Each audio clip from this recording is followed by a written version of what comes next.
آپ نے فرمایا کہ وہی فویسقہ جو ہیں وہ گھر والوں کے اوپر ان کے گھر کو نقصان دہ بنا سکتے ہیں آگ لگا کر.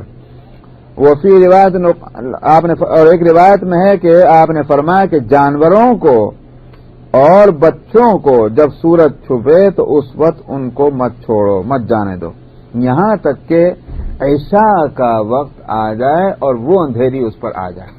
تو پھر جب عشاء والی اندھیری چھا جائے تب کوئی حرج نہیں ہے، کیونکہ شیطان سورج کے غروب کے وقت میں وہ چل پڑتا ہے یہاں تک کہ عشاء کی اندھیری جو ہے وہ چلی جائے. فہمہ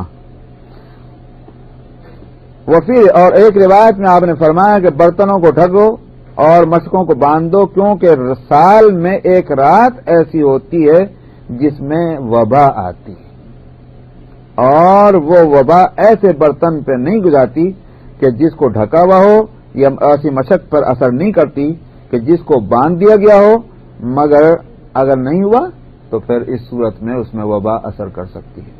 اب وہ کون سی رات ہے یہ نہیں بتایا. وبا کے خاص ایک رات میں اترنے کے کیا معنی ہے نہیں پتا ہے. یہ وہ معاملات ہیں جس کا تعلق غیب سے رسول نے بتا دیا مان لو بس.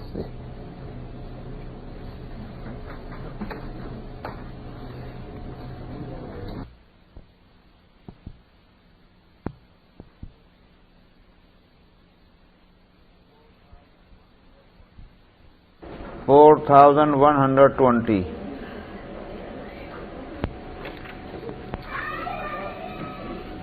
بسم الله الرحمن الرحيم.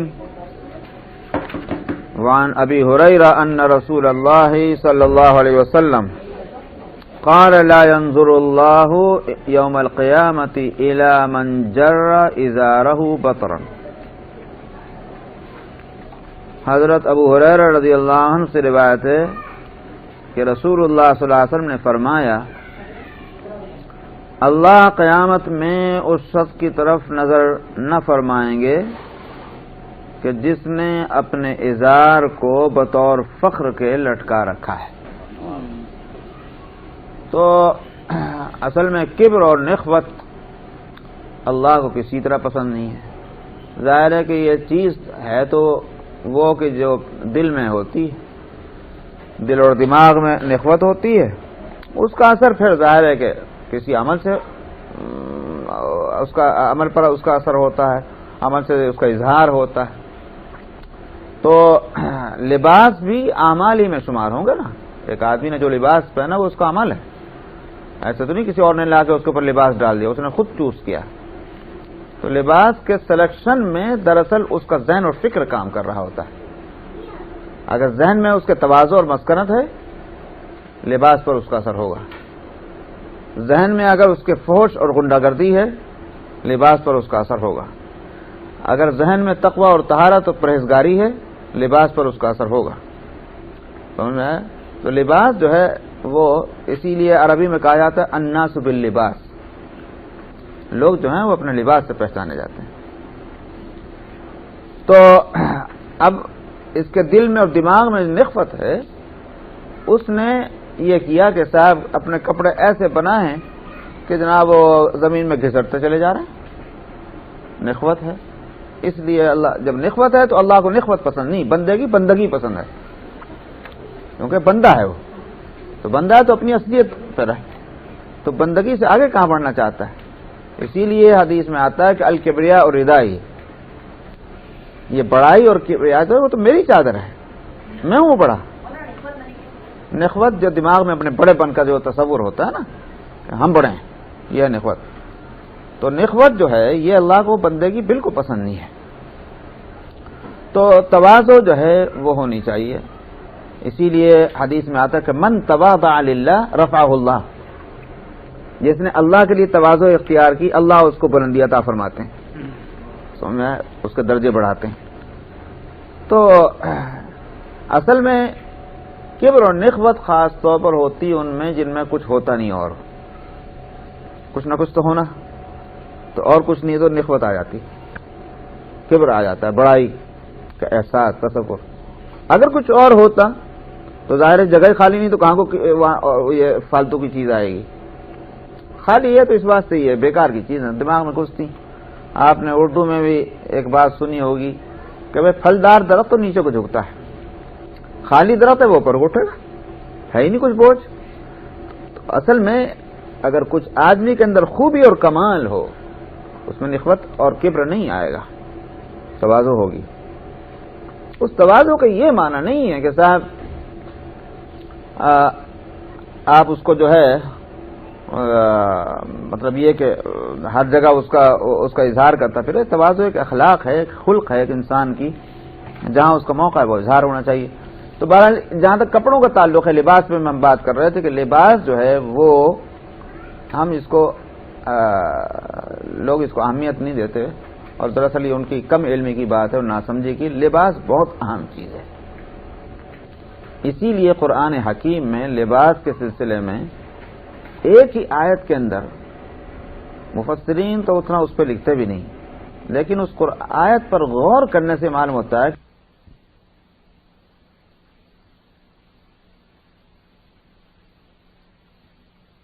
تعلق سے 3 لفظوں میں کمال ہے قرآن شریف کا. یا بنی آدم قد انزلنا علیکم لباسا یواری سوآتکم وریشا ولباس التقوی ذالک خیر.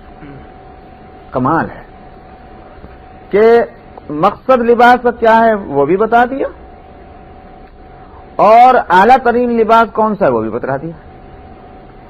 یعنی منیمم اس کے ریکوائرمنٹ کیا ہونے چاہیے وہ بھی بتا دیے، اور یہ کہ بھائی اس میں اسٹائل کیا ہونا چاہیے وہ بھی بتا دیا. اب اتنی بات کو آپ کتابیں لکھیں، جب آپ اس کو ایکسپلین کریں گے قرآن شریف میں 3 لفظوں میں فرمایا کہ اے آدم کے بچوں، ہم نے تمہارے اوپر بطور احسان کے ہم نے تمہیں لباس دیا ہے. مقصد اس کا کیا ہے؟ موسم کی سختیوں سے تم اپنے آپ کو بچا سکو اور ستر چھپا سکو.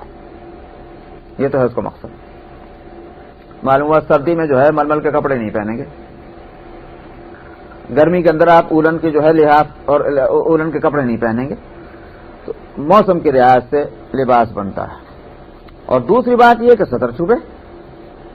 اب اس بات میں ساری چیزیں آ گئی. ستر کو جب چھپانا ہے تو اس کا مطلب یہ ہوا کہ آپ اتنا مختصر لباس کر لیں کہ وہ اس کو لباس ہی کہنا مشکل ہو. ستر کھلا ہوا ہے، معلوم لباس نہیں ہے. یہ لباس ہے مگر کتنا ٹائٹ ہے کہ اس سے بدن کی ساخت بناوٹ سب اس سے نظر پتہ چل رہا ہے. یہ بھی لباس کا مقصد نہیں پورا ہو رہا ہے، کیونکہ وہ تو یہ تھا کہ جب ستر چھپنا چاہیے کہ کیا چھپانا ہوا جس کو ابھار دیا اچھی طرح سے. یہ تو ہوا مقصد لباس کا. اور فرمایا ولباس التقوی ذالک خیر. تقوی کا لباس جو ہے وہ تو اچھی بات ہے، عمدہ بات. معلوم ہوا کہ یہ اس کا ایک بہترین درجہ ہونا ہے. اب لباس التقوی کس کو کہیں گے؟ اس کو اگر ترجمہ میں یوں کہا جائے کہ لباس التقوی کا مطلب ہے لباس اہل التقوی. کیونکہ اللہ میاں نے کوئی کٹنگ تو رکھی نہیں کہ بھائی یہ کٹنگ چلاتے رہنا، بلکہ یہ کہ جس زمانے میں اہل تقوی جس چیز کو اپنے لیے پسند کر لیں تو بس وہی لباس تقوی بن جاتا ہے. افریقہ میں لباس تقوی مختلف ہو سکتا ہے ہندوستان سے کٹنگ کے لحاظ سے، لیکن اگر افریقہ کے متقی لوگ انہوں نے ایک اپنا انداز اختیار کر لیا ہے تو وہی لباس تقوی بن جائے گا. اور ظاہر بات ہے کہ لباس تقوی خلاف شریعت نہیں ہو سکتا، وہ خلاف شریعت نہیں ہوگا کہ اس وقت سطر چھپ رہا ہے، کھل رہا ہے، یہ اتنا ٹائٹ ہے وغیرہ وغیرہ. تو لباس جو ہے بہت اہم چیز ہے. یہاں اسی لیے فرمایا کہ جس کا لباس ایسا ہو کہ وہ بے ضرورت اس میں کپڑے لٹکے ہوئے ہیں زمین پر کھینچ رہے ہیں، اللہ اس پر نظر نہیں فرمائیں گے قیامت کے دن. اچھا، پھر دوسری بات یہ ہے کہ بھئی جب مومن کو نماز پڑھنی ہے، روزہ رکھنا ہے وغیرہ عبادت کرنی ہے، اور عبادت ہو نہیں سکتی بغیر پاکی کے اور صفائی کے، تو بھلا بتائیے کہ جو ازار، جو کپڑا، جو پینٹ، جو پاجامہ، جو شلوار ٹخنوں سے نیچے، اسے ایڑیوں سے نیچے جا رہی ہے، وہ پاک رہے گی؟ جب پاک نہیں رہے گی تو نماز کیسے ہوگی؟ اس لیے اصل میں اس کا مقصد یہ بالکل نہیں ہے کہ لوگ، ویسے تو اپنا پھر رہے ہیں، جہاں نماز کا بتایا اس کو اوپر کو اٹھا لیا. ٹھیک ہے، میں اس کو برا نہیں کہتا. نماز میں آپ نے اہتمام کیا ہے کہ اللہ کے سامنے کھڑے ہیں تو بھائی ٹھیک ہے، جو اللہ میاں کو پسند ہے وہ انداز اختیار کر لیا جائے. مگر اللہ میاں نے یہ کب کہا تھا نماز سے نکلنے کے بعد پھر وہیں پہنچ جانا؟ یہ کہاں کی بات ہوئی؟ تو اصل میں لباس انسان کا ہمہ وقت وہ ہونا چاہیے جس سے اس مومن کی مومنانہ شان جو ہے نمایاں ہونی چاہیے. یہ ایک مومن ہے، یہ اللہ کی عبادت کرنے والا انسان ہے، یہ اللہ سے ڈرنے والا انسان ہے. یہ بات اس کے لباس سے اس کا اظہار ہونا چاہیے. ورنہ یہ کہ بھائی موٹے ہی کپڑے پہنے جائیں، اچھے کپڑے نہیں پہن سکتے، یہ بالکل نہیں. نبی کریم صلی اللہ علیہ وسلم آپ کے سامنے حدیث سے آ رہی ہیں، آپ نے قیمتی کپڑا بھی پہنا ہے دوسرے ملکوں کا، اور آپ نے سادہ کپڑے بھی پہنے ہیں. حضرت عائشہ کی روایت آپ کے سامنے آ چکی ہے کہ آپ کا انتقال، جو آپ کا وصال ہوا تو ایسے ایسے کپڑوں میں ہوا، بہت معمولی تھے کپڑے. لیکن آپ یہ بھی پڑھ چکے ہیں کہ آپ نے جب رومیہ بھی پہنا ہے، روم کا روئی کا جو ہے کوٹ وہ بھی آپ نے پہنا ہوا ہے، لمبا کوٹ. تو معلوم ہوا کہ قیمتی کپڑے بھی پہنے، مگر یہ کہ آپ نے اس کو یہ اہمیت نہیں دی کہ اگر میں نے معمولی کپڑے پہن لیے تو بھلا میں تو نبی ہوں اور میں تو اچھے خاندان کا ہوں. یہ نہیں، عبدیت اور بندگی کا اظہار وہ آپ کے ہر عمل سے ہوتا رہا ہے. تو بطور فخر کے جس نے ازار کو لٹکایا، اللہ اس کی طرف قیامت کے دن نظر نہیں فرمائیں گے، یعنی رحمت کی نظر، عنایت کی نظر نہیں ہوگی. وہی مطلب ازار اسی کو کہتے ہیں، لنگی کپڑے تو نیچے. لیکن اس کے لیے جہاں تک اس کا تعلق ہے یہ لنگی پر خاص نہیں ہے. اسی بات سے اگر کوئی شخص لمبا کرتا اتنا پہن لے کہ وہ جا رہا ہے اس سے ایڑیوں سے نیچے، وہی اس میں بھی آ جائے گا. نماز میں لوگ آ کے اوپر چڑھا لیتے ہیں تو وہ کیا اوپر چڑھانے کا کیا ضرورت ہے؟ اگر فرض پتلون ہے، اگر وہ ٹکنے سے نیچے اپنے سائز کے حساب سے ہے تو اس کو اوپر رول کر کے چڑھانا کیا ضروری ہے نماز پڑھنے کے لیے؟ آگے چلیے. وعنه قال قال رسول الله صلی اللہ علیہ وسلم بینما رجل یجر ازاره من الخیلاء خسف به فهو يتجلجل في الارض الى يوم القیامہ. انہی ابن عمر رضی اللہ عنہما سے روایت ہے. وہ ابن عمر کی تو ایک حدیث چھوڑ دی بیچ میں، وہ معنی وہی ہیں. ان نبی صلی اللہ علیہ وسلم قال من جر ثوبه خیلاء لم ينظر الله الیہ یوم القیامہ. جس نے بطور یعنی بڑائی پن کے اور فخر کے اپنے کپڑے کو لٹکایا. یہاں لفظ آگے کپڑا، وہاں تو صرف ازار کا لفظ ہے، تہمن یہ جو بھی آپ لنگی، لیکن یہاں لفظ لائیں ثوب. اس لیے میں نے کہا کوئی بھی کپڑا جو ٹخنوں سے نیچے ڈالا جائے گا اس کی ضرورت ہی نہیں. کپڑا تو اوپر تک آنا رہنا چاہیے، ٹخنوں سے نیچے کیوں جا رہا ہے؟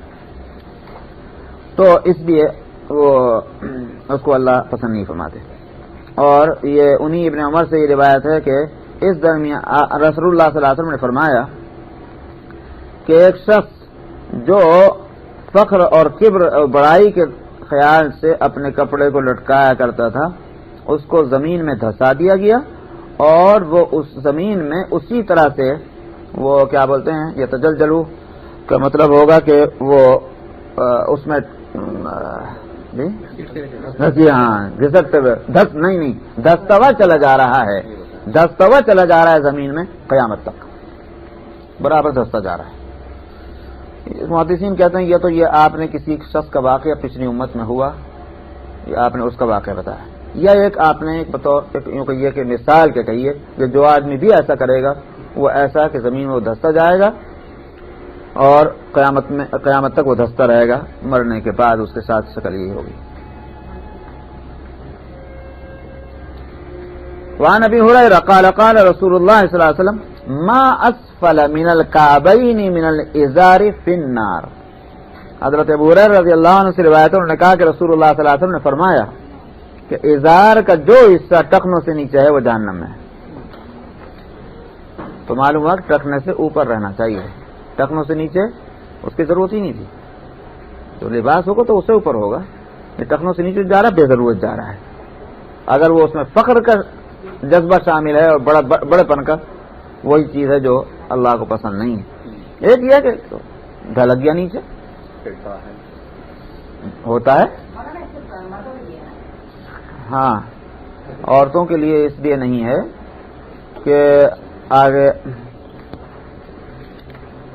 اچھا پہلے آپ لوگ جو ہے بعض دفعہ تو جلدی سوال کر لیتے ہیں، انتظار کریں.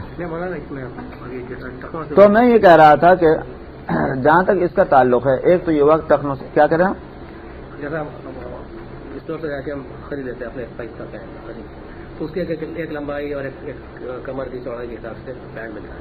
اب اس میں ہوتا ہے کہ وہ ٹخنوں سے ذرا سا نیچے آ جاتا ہے تو وہ اس میں تکبر کا تو کوئی شائبہ بھی نہیں اس میں، مگر کیونکہ لباس ہے وہ ریڈی میڈ لے رہے ہیں. نہیں، میں نے اس میں دو باتیں بتائیں. ایک تو یہ ہے کہ آپ نے ٹھیک لیا ہے، ایسے ہی کپڑا لیا ہے جو ٹخنوں سے اوپر رہے، لیکن وہ ڈھلک کر نیچے چلا جاتا ہے، وہ تو معاف ہے. ایک یہ کہ آپ کیری نہیں کر رہے، ٹھیک ہے آپ فخر کی وجہ سے نہیں لے رہے، لیکن نہیں فیشن بھی یا فیشن کی وجہ سے اگر لے رہے یا پھر یہ آپ کیئر نہیں کر رہے. میں نے عرض کیا کہ وہ جو ایڑیوں سے نیچے جائے گا وہ صاف نہیں رہے گا. میں نے اسی لیے دوسری وجہ بھی بتائی تھی ابھی کہ جب صاف نہیں رہے گا تو ظاہر بات ہے کہ پھر آپ کی نماز کیسے صحیح ہوگی. آپ واش روم میں جا رہے ہیں، وہاں پانی پڑا ہوا ہے اور ہوتا ہے یہ بالکل یہی، اور وہ آپ کے پینٹ کے یا پجامے کے یا لنگی کے وہ کنارے نیچے اس میں بھیگتے ہیں گندے پانی سے، تو مجھے بتائیے کہ نماز کیسے صحیح ہوگی. اس لیے اس کا خیال کرنا ہی چاہیے. تو اب یہ کہ اگر ان سب باتوں کے ہٹ کر کے آپ نے جو اہتمام کرنا تو کرے، مگر وہ تو بعض کا پیٹ ایسا ہوتا ہے کہ نیچے کو ڈھلکتا ہے، وہ مسئلہ آگے آ رہا ہے. مگر بات کی سکتے وہاں کوشچن یہ تھا کہ نماز کے وقت اسی کو تو میں نے یہ کہا کہ میں نے بتایا ہوتا بھی، میں نے کہا کہ بھائی نماز کے وقت اس کو موڑ لیتے ہیں، ٹھیک ہے، اس پر ہم کوئی اس لیے تنقید نہیں کرتے کہ بھائی کم سے کم اس کے دل میں ایک تصور ہے کہ بھائی اسے صحیح یہ ہونا چاہیے. اس نے یہ خیال کیا کہ بھائی نماز میں اللہ کے سامنے کھڑے ہیں تو لہٰذا وہ شکل اختیار کی جائے جو اللہ کو پسند ہے اور ناپسندیدہ صورت کو نہ اختیار کریں. ٹھیک ہے یہاں تک، لیکن میں کہتا ہوں کہ یہ کوئی دین نہ ہوا. دین نے یہ قدر نہیں کہا، دین نے تو کہا تمہارا لباس ہمارا وقت ایسا ہونا چاہیے. یہ میں نے تو خود ابھی بتایا تھا. اس لیے صرف نماز کے لیے بلکہ ہر وقت ایسی صورت ہو. پوری بحث آ جانی چاہیے، پوری حدیثیں آ جائیں، پھر کوئی سوال ہوگا تو انشاءاللہ جواب دے دیں گے. وان جابر قال نہار جی ہو گئی نہیں، یہ تو پڑھی میں نے ابھی. وان جابر قال نهى رسول الله صلى الله عليه وسلم ان يأكل الرجل بالشمال او يمشي في نال واحدة وان يشتمل الصماء او يجتبي في ثوب واحد كاشفا عن فرجه.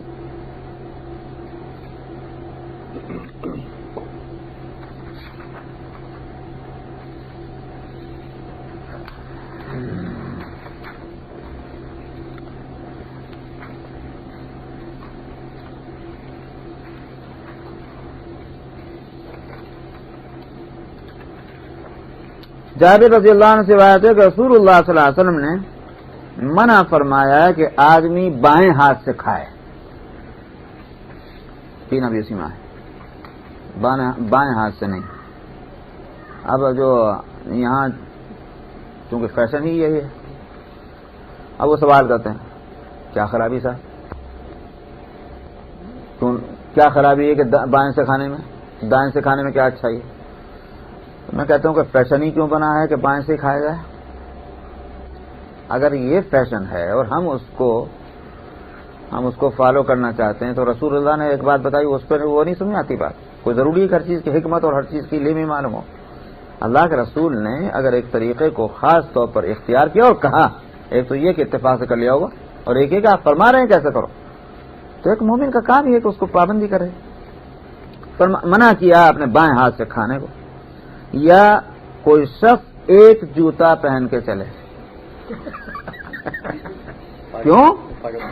ہاں، کہ اس سے آدمی جو ہے بے حیثیت بن جاتا ہے. شریعت کا منشا یہ ہرگز نہیں ہے کہ ایک انسان، اللہ کا ایک بندہ جو ہے وہ ایسی شکل اختیار کر لے کہ اس کی کوئی حیثیت ہی نہ ہو، لوگ اس کو پاگل سمجھیں، لوگ اس کو بے وقوف سمجھیں. یہ نہیں ہونا چاہیے. ایک وقار ہونا چاہیے، لیکن وقار اپنے دماغ سے مت گھڑو، سمجھ آیا؟ بلکہ یہ کہ ایسے صاحب ہماری عزت اس میں ہوگی اگر ہم ایسا کریں گے، نہیں، بلکہ یہ کہ تم سنجیدہ آدمی سمجھے جاؤ، معقول آدمی سمجھے جاؤ، یہ بات ہونی چاہیے. اسی طرح سے کوئی آدمی اپنے کپڑے کو یا چادر کو اس طرح سے لپیٹ لے کہ ہاتھ پاؤں اس کے بن گئے، سمجھا؟ آپ چادر لیجئے اور خوب اچھی طرح ستھرا پہن لیجیے. اب ہاتھ اندر کرنے میں چلے جا رہے ہیں. اس سے بھی منع کیا ہے. کیوں منع کیا؟ اس واسطے کہ ہاتھ اللہ نے کھلے رکھے تھے. کوئی بھی آفت سامنے آئے، کوئی بات ہو تو آپ اپنا ہاتھوں سے تو بچائیں گے نا بھائی. اپنے آپ کو ہاتھ تو باندھ لیے، اب چلے جا رہے ہیں، گرے کہ پڑے کیا ہوگا.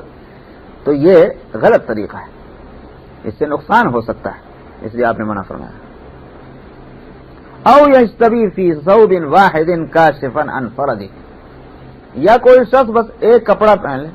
اب ایک کپڑا پہن کے بیٹھے ہوئے ہیں اور جناب سارا سطر کھلا ہے.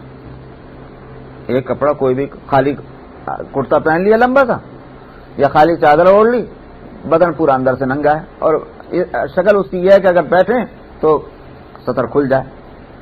تو اس سے بھی منع کیا ہے. مطلب یہ ہے کہ لباس کا جو مقصد ہے وہ پورا ہونا چاہیے کہ سطر نہ کھلے. اگر سطر اس میں پھر بھی کھل گیا تو کیا فائدہ ہوا اس لباس کا؟ تو اس لیے وہ احتیاط ہونی چاہیے. وعن عمر وانس وابن الزبير وابي امامه عن النبي صلى الله عليه وسلم قال من لبس الحرير في الدنيا لم يلبسه في الاخره. حضرت عمر، حضرت انس، حضرت عبداللہ بن زبیر، ابو امامہ باہلی، یہ تمام صحابہ نبی کریم صلی اللہ علیہ وسلم سے روایت کرتے ہیں. آپ نے فرمایا جس نے دنیا میں ریشم پہنا، آخرت میں اللہ اس کو ریشم نہیں پہنائیں گے. یہ وہاں تو ایک نعمت اس کو ملنے والی ہے، اللہ اس کو محروم کر دیں گے. تو دنیا میں جو اس نے اس چیز کو لے لیا تو جو غلط کیا تو وہاں ظاہر ہے کہ اس کے بدلے میں اس کو وہ نعمت ملنے والی نہیں ہے. یہ مردوں کے لباس سے، عورتوں کے لیے نہیں ہے. وعن ابن عمر قال قال رسول اللہ صلی اللہ علیہ وسلم انما يلبس الحرير في الدنيا من لا خلاق له في الاخره. ابن عمر رضی اللہ عنہ سے روایت ہے، انہوں نے کہا کہ رسول اللہ صلی اللہ علیہ وسلم نے فرمایا دنیا میں تو وہی شخص ریشم پہنتا ہے جس کا آخرت میں کوئی حصہ نہ ہو.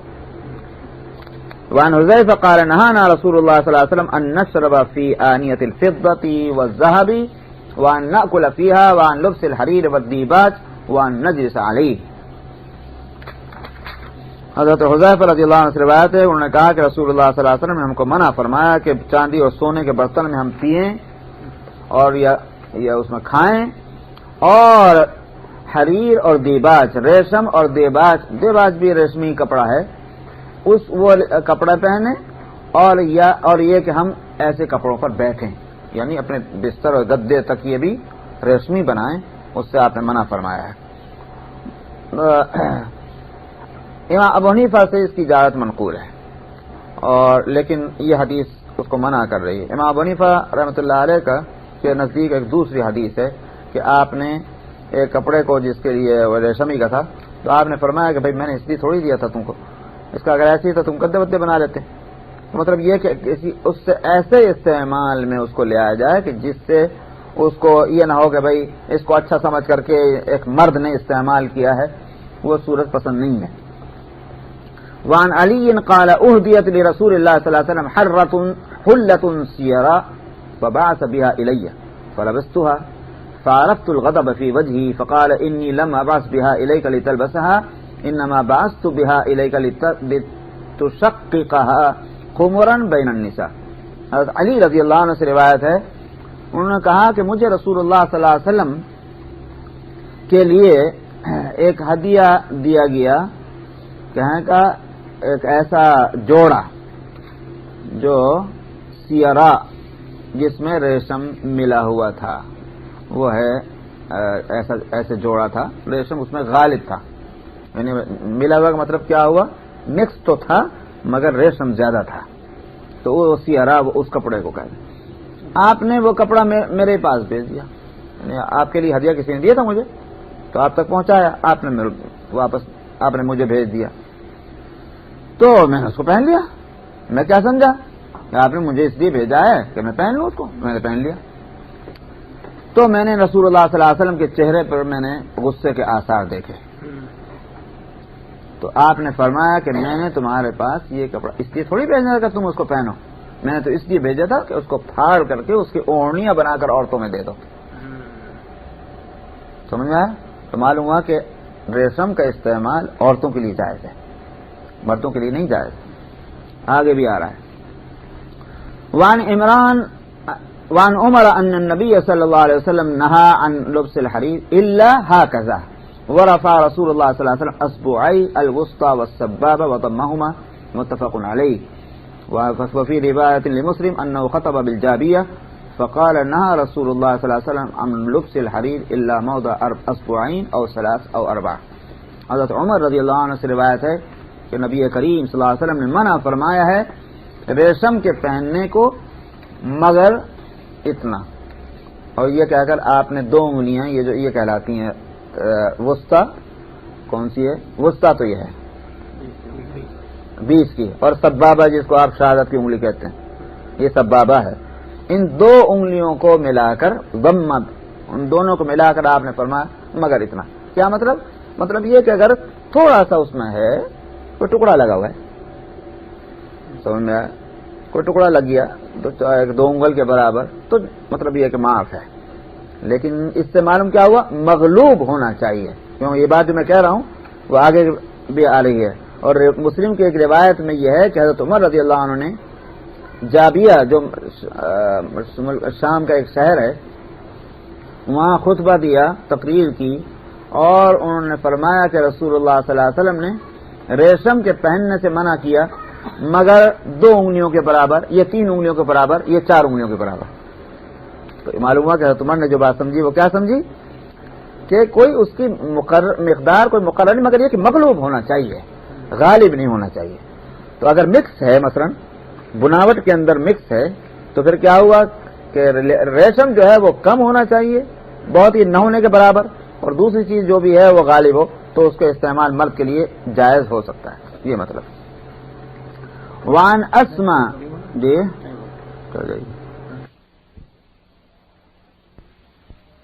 اور حدیث نمبر 4108 4108. بسم اللہ الرحمن الرحیم.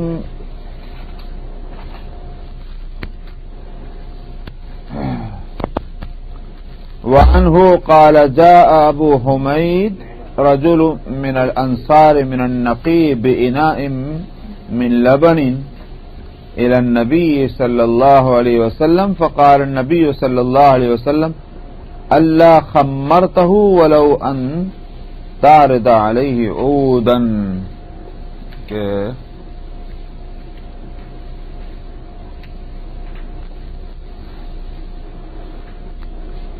تو ان سے پھر جابر رضی اللہ عنہ ہی کی سے روایت ہے، انہوں نے کہا کہ ابو حمید ایک شخص انصار میں کے جو نقی کے رہنے والے تھے. نقی جو ہے مدینے کے قریب وادی عقیق میں ایک جگہ کا نام ہے، تو وہاں کے وہ صاحب تھے ابو حمید ان کا نام. وہ دودھ کا برتن میں نبی کریم صلی اللہ علیہ وسلم کے پاس لے کر آئے. تو نبی کریم صلی اللہ علیہ وسلم نے فرمایا تو نے اس کو ڈھکنا دیا تھا، کیا تو نے اس کو نہیں ڈھکا تھا؟ یعنی مطلب دودھ کو، اگرچہ کہ تو اس پر کوئی لکڑی ہی کیوں نہ رکھ دیتا اس کے اوپر. تو وہی بات ہے کہ وہ ایسی صورت نہیں تھی کہ اس پر کچرا گرا ہوا تھا جس کو دیکھ کر آپ نے فرمایا کہ تو نے اس کو ڈھک کیوں نہ دیا، کیونکہ اگر کچرا گرا ہوا ہوتا، دھول کچھ اس طرح کی، تو خالی اوپر لکڑی لگ دینے سے تو نہیں وہ رک سکتی جب تک کہ پورے طور پر نہ ڈھکا جائے. یہ آپ نے جو فرمایا کہ اگر تو لکڑی ہی رکھ دیتا اس کے اوپر، اس کا مطلب کیا ہے کہ وہی آپ کو ایک پیغمبرانہ اور اس سے یہ بات معلوم ہوئی کہ اس پہ شیطان کا اثر ہے. اگر یہ لکڑی ڈھک دیتا تو پھر شیطان اس پر اثر نہ کرتا. یہ ہے وہ اس کا حاصل. معلوم ہوا جو پہلے حدیثوں میں گزر چکے ہیں کہ اگر برتن کو ڈھکا جائے اور بھی کچھ نہ ہو تو اس پر کوئی لکڑی ہی رکھ دیجیے، بانس کا کوئی ٹکڑا یا کوئی اور چیز ایسی، اور بسم اللہ پڑھ کر کے اس کو رکھ دیں تو پھر اس میں کھانے کی چیزوں پر شیطان اثر نہیں کرتا. پیپر ٹاول وغیرہ کا ڈھک. بہت ٹھیک. یہاں کوئی بھی چیز ڈھک دی جائے بسم اللہ پڑھ کر. وعن ابن عمر عن النبي صلی اللہ علیہ وسلم قال لا تتركوا النار في بيوتكم حتى حين تنامون. ابن عمر رضی اللہ عنہ سے روایت ہے، وہ نبی کریم صلی اللہ علیہ وسلم سے نقل کرتے ہیں کہ آپ نے فرمایا اپنے گھروں میں تم آگ کو نہ چھوڑو جس وقت تم سو رہے ہو. یعنی جلتی ہوئی چیز کوئی بھی آگ کی کہ شمع ہو یا چولہے کی آگ ہو، اس طرح کی چیزیں جو ہیں وہ جلتی نہ چھوڑی جائیں کہ وہ سونے کی حالت میں کہیں کوئی بات ایسا حادثہ پیش آ جائے کہ جس کی وجہ سے گھر میں آگ لگے. وعن ابی موسیٰ قال احترق بیت بالمدینة على اہلہ من اللیل فحدث بشأنہ النبی صلی اللہ علیہ وسلم قال ان هذه النار انما هي عدو لكم فاذا نمتم فاطفئوها عنكم.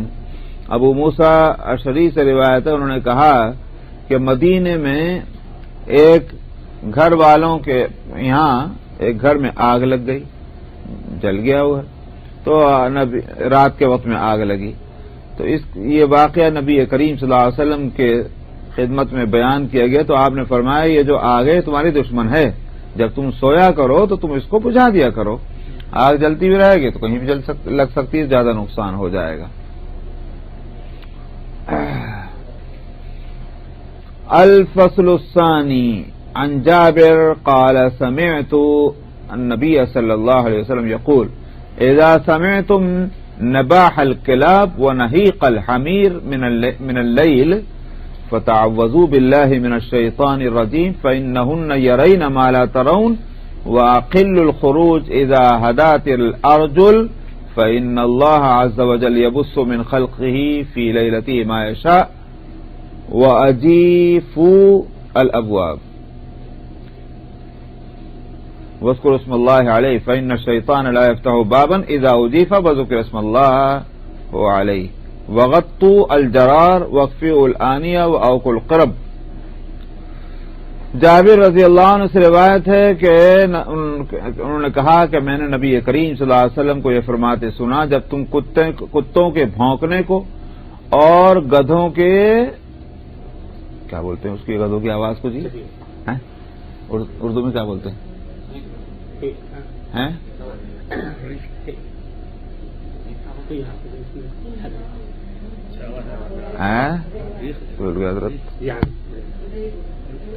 گدھوں کے نہیں کیا بولتے ہیں پتہ نہیں، گھوڑے کا تو نہانا ہے لیکن گدھے کا کیا تھا یاد ہے، نہیق اسی گدھے کی آواز کو کہتے ہیں.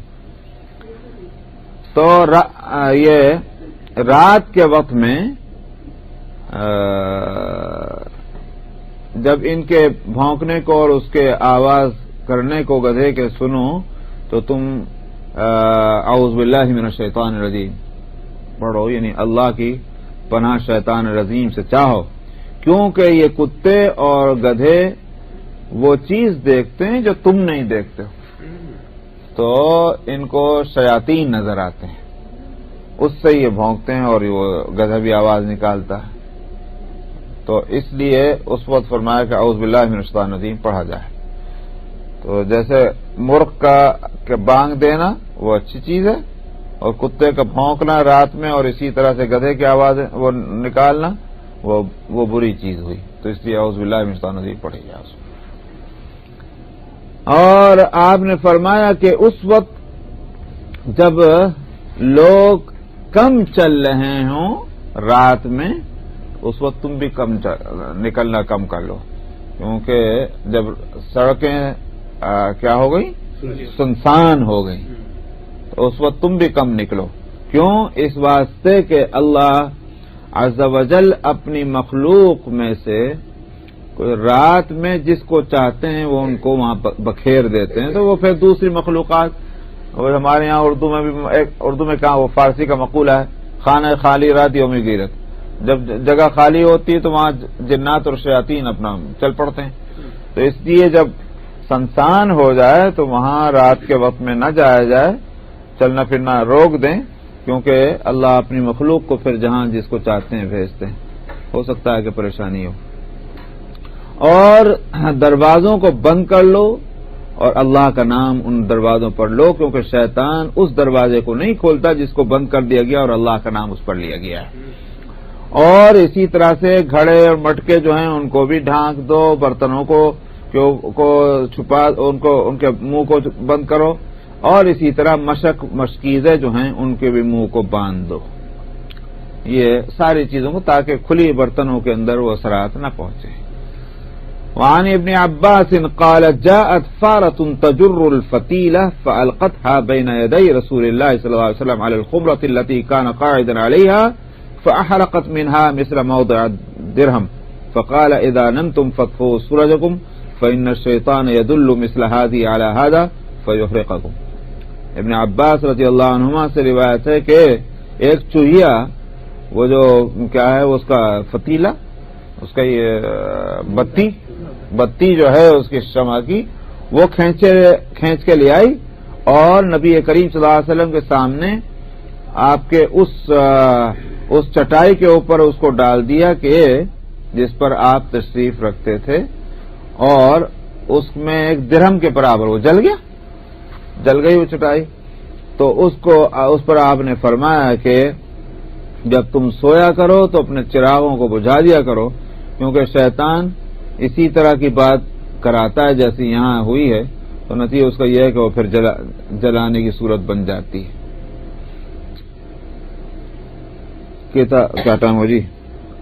اچھا جی، تھوڑا سا اور پڑھ لوں۔ کتاب اللباس، اس میں پہننے اور کپڑے اور ڈریس کی بات آ رہی ہے۔ الفصل الاول عن انس قال احب الثياب الى النبي صلی اللہ علیہ وسلم ان يلبسها الحبرہ۔ ادھر پہنچ گئے ہو اس کے؟ حضرت انس رضی اللہ عنہ سے روایت ہے، انہوں نے کہا کہ نبی کریم صلی اللہ علیہ وسلم کو یہ بہت پسند تھا کہ حبرہ پہنے۔ حبرہ جو ہے ایک ایسے کپڑے کو کہا جاتا تھا، یہ یمن کا بنا ہوا ہوتا تھا جس میں دھاریاں ہوتی تھیں، ارے وہ آپ کے یہاں ڈوریا بولتے تھے، اس کیا بولتے؟ ڈوریا۔ تو دھاریاں اس میں بنی ہوئی ہوتی تھی، یہ سوتی کپڑا ہوتا تھا، کاٹن، تو یہ آپ کو پسند تھا۔ وعن المغیرہ ابن شعبہ ان النبی صلی اللہ علیہ وسلم لبس جبتا رومیتا ضیقۃ الکمین۔ مغیرہ ابن شعبہ رضی اللہ عنہ سے روایت ہے کہ نبی کریم صلی اللہ علیہ وسلم نے رومی جبہ پہنا جس کی آستینیں تنگ تھیں۔ جبہ کس کو کہتے ہیں آپ؟ جس کو یہاں تو کہیں گے جیسے اوور کوٹ ہوتا ہے، آپ کو یاد، اور یہاں بھی تو چلتا ہے وہ، یہاں یہ جیسے یہ دوہرا ہے، اندر روئی بھری ہوئی ہے، یہ لمبا ہوتا ہے نا لانگ کوٹ، جس میں روئی بھری ہوئی ہو، وہ کہلاتا ہے جبہ۔ تو یہ رومی، چونکہ ادھر سردی زیادہ ہوتی ہے ترکی وغیرہ کی طرف، تو ادھر وہ یا تو یہ ہو اس کا اولن کا، تو پھر اس میں بھرا ہوا نہیں ہوتا، وہ بھی جبہ ہی کہلاتا ہے، اور یا پھر وہ کہ جس میں کاٹن بھری بھی ہو اور لمبا کوٹ، وہ جبہ کہلاتا ہے۔ تو یہ رومی جبہ جس کی آستین ہے، چونکہ تنگ کا مطلب کیا ہوا، ہو سکتا ہے کہ جس وقت یہ روایت کی گئی ہو، بعض علاقوں میں لمبی چوڑی آستینیں جو ہیں پہنی جاتی ہوں، تو آپ نے اس کو نہیں پسند کیا، جو آستینیں جیسی ہے۔ تنگ کا مطلب یہ نہیں ہے بالکل وہ ٹائٹ ہوں، بلکہ وہ لمب زیادہ چوڑی کے مقابلے میں وہ، اسی لیے بعض علماء نے یہ کہا کہ جیسے کہ محدثین نے کہ یہ ایک بالش چوڑی جو ہوتی ہیں آستین وہی ٹھیک ہے، تو اس پر وہ اطلاق ہو جاتا ہے تنگ، تو بہت لمبی جو ہے وہ فضول ہے۔ جیسا آپ نے وہاں دیکھا ہوگا ایجپٹ کے اندر، ایجپٹ میں جو آج کل اتنا چوڑی ہوتی ہیں 1.5 فٹ کی، تو وہ جو ہے وہ نہیں تھی صورت۔ وعن ابی بردہ قال اخرجت الینا عائشة قساء ملبدا وازارا غلیظا فقالت قبض روح رسول اللہ صلی اللہ علیہ وسلم فی ہذین. ابو بردہ سے روایت ہے کہ حضرت عائشہ رضی اللہ عنہا نے ہمارے طرف ایک کمبل نکالا جس میں پیوند لگے ہوئے تھے، ٹکڑے ٹکڑے لگے ہوئے ہوتے ہیں نا، وہ ہے ملبدن، اور ایک بہت موٹے کپڑے کا ازار، کیا تہبند وہ نکالا، دکھایا، اور انہوں نے کہا کہ رسول اللہ صلی اللہ علیہ وسلم کی روح انہی دو کپڑوں میں قبض ہوئی تھی، یعنی مطلب آپ کے وصال انہی دو کپڑوں میں ہوا تھا، کہ ایک کمبلی تھی اوپر جس میں پیوند لگے تھے اور ایک موٹے کپڑے کا ازار تھا. وعن عائشة قالت كان فراش رسول الله صلی اللہ علیہ وسلم الذي ينام عليه ادما حشبه لیف. عائشہ رضی اللہ عنہ سے روایت ہے کہ رسول اللہ صلی اللہ علیہ وسلم کا وہ بستر جس پر آپ سوتے تھے وہ چمڑے کا بستر تھا، جس کے اندر بھراؤ جو تھا وہ کھجور کی پتیوں کا تھا. تو یہ جو ہے اس کا مطلب کیا ہوا کہ وہ جو مخمل اور سرخا وہ ساری چیزیں نہیں ہوتی تھی اس میں. کیا نام ہے، اس کا مطلب کیا ہوا کہ سونا غفلت کے ساتھ ہو اور عیش عشرت کے ساتھ وہ صورت نہیں تھی. وعنها قالت كان وساد رسول الله صلی اللہ علیہ وسلم الذي يتكئ عليه من ادم حشوه لیف. حضرت عائشہ سے روایت ہے کہ رسول اللہ صلی اللہ علیہ وسلم کا تکیہ جس پہ آپ ٹیک لگاتے تھے وہ بھی چمڑے کا تھا، جس میں کھجور کی پتے جو اس کے بھرے ہوئے تھے کھجور کے. وعنها قالت بينا نحن جلوس في بيتنا في حر الظهيرة قال قائل لأبي بكر هذا رسول الله صلی اللہ علیہ وسلم مقبلا متقنعا. انہی سے روایت ہے کہ اس درمیان کہ ہم اپنے گھر میں بیٹھے ہوئے تھے دوپہر کی گرمی میں، ایک شخص کہنے والے نے کہا ابو بکر کو یہ رسول اللہ صلی اللہ علیہ وسلم چلے آ رہے ہیں منہ لپیٹے ہوئے. یہ محدثین کہتے ہیں کہ یہ واقعہ اس وقت ہوا تھا کہ جب آپ ہجرت کر فرما رہے تھے. یہ ہجرت تو رات میں کی، مگر دن میں آپ کو اس کی اطلاع مل گئی تھی کہ قریش نے چونکہ آج پلان بنا لیا ہے آپ پر حملہ کرنے کا، اس لیے آج رات کو آپ کو نکلنا ہے یہاں سے. یہ جب وحی آئی تو نبی کریم صلی اللہ علیہ وسلم حضرت ابو بکر صدیق رضی اللہ عنہ کے یہاں تشریف لے گئے ان کو بتانے کے لیے، کیونکہ ان کی خواہش یہی تھی کہ وہ آپ کے ساتھ ہوں، اور آپ نے فرمایا بھی تھا کہ تم میرے ساتھ ہوگے، تو یہ بتانے کے لیے آپ وہاں تشریف لے گئے. تو دوپہر کا وقت اور سخت گرمی تھی، تو آپ نے کپڑے سے اس طرح، جس طرح سے وہ آپ دیکھا ہوگا کہ سر کے اوپر ایسے لپیٹ لیتے ہیں نا وہ منہ کے اندر، تو سامنے سے تھوڑا سا نظر آتا ہے، تو وہ سخت گرمی میں اس طرح لپیٹے ہوئے آپ تشریف لے گئے. یہ اس وقت کا واقعہ ہے. تو حاصل کیا ہوا کہ بھئی سخت گرمی ہو تو اس طرح بچاؤ کے واسطے ایسا اپنے گردن کو اور سر کو لپیٹ کے رکھنا یہ ٹھیک بات ہے، احتیاط کے مطابق ہے. یہی ہے متقنعا. وعن جابر ان رسول اللہ صلی اللہ علیہ وسلم قال له فراش للرجل وفراش لامراتی والثالث للضيف والرابع للشیطان. جابر رضی اللہ عنہ سے روایت ہے کہ رسول اللہ صلی اللہ علیہ وسلم نے ان سے فرمایا ایک بستر مرد کا اور ایک بستر اس کی بیوی کا، تیسرا بستر مہمان کا، چوتھا بستر شیطان کا. کیا مطلب ہوا؟ مطلب ہوا ضرورت کی حد تک انتظام گھر میں رکھنا چاہیے، ٹھیک بات ہے. بے شک سنت سے یہی بات ثابت ہے کہ آج صلی اللہ علیہ وسلم اپنی ازواج کے ساتھ سوتے تھے. تو اس کا معنی یہ ہو گیا کہ شوہر اور بیوی کا ایک ہی بستر ہو، ٹھیک ہے. لیکن کبھی طبیعت خراب ہو، بیماری ہو، کوئی وجہ ہو، چلو بھائی بیوی کا الگ بستر ہے، شوہر کا الگ، یہ بھی ایک انتظام میں حد تک ٹھیک ہے. اسی طرح سے مہمان کے لیے کوئی انتظام کر کے رکھنا، اس کا مطلب نہیں کہ بس ایک ہی بستر مہمان کے لیے رکھا جائے. مثال کے طور پر اگر کسی کا مہمانداریاں زیادہ ہیں اس کے لحاظ سے، مگر فضول جو ہے یہ چیزوں کو بے وجہ ڈھیر لگا کے رکھنا گھر کے اندر، فرمایا کہ یہ شیطان کا کام ہے۔ کیوں؟ اس واسطے کہ وہ فضول خرچی ہوئی، یہ تو کوئی انتظام نہ ہوا۔ یہی جو تم نے یہ سب کچھ ڈھیر لگا کے رکھا ہوا ہے، کسی ضرورت مند کے کام آتا ہے پیسہ، اگر تم کو خرچی کرنا ہے تو اچھی بات ہوئی نا۔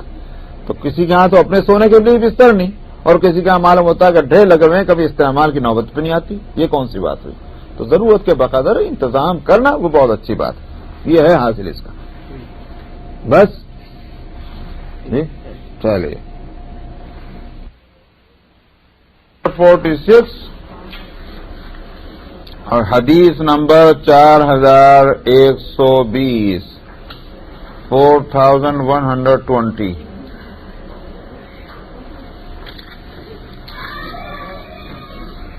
بسم اللہ الرحمن الرحیم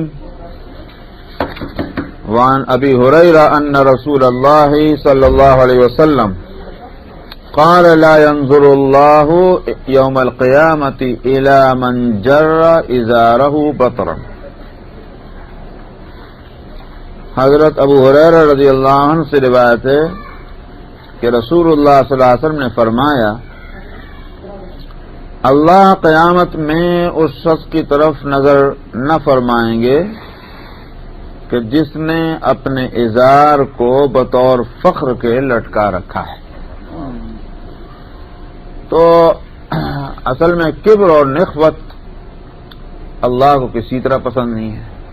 ظاہر ہے کہ یہ چیز ہے تو وہ کہ جو دل میں ہوتی، دل اور دماغ میں نخوت ہوتی ہے، اس کا اثر پھر ظاہر ہے کہ کسی عمل سے اس کا عمل پر اس کا اثر ہوتا ہے، عمل سے اس کا اظہار ہوتا ہے۔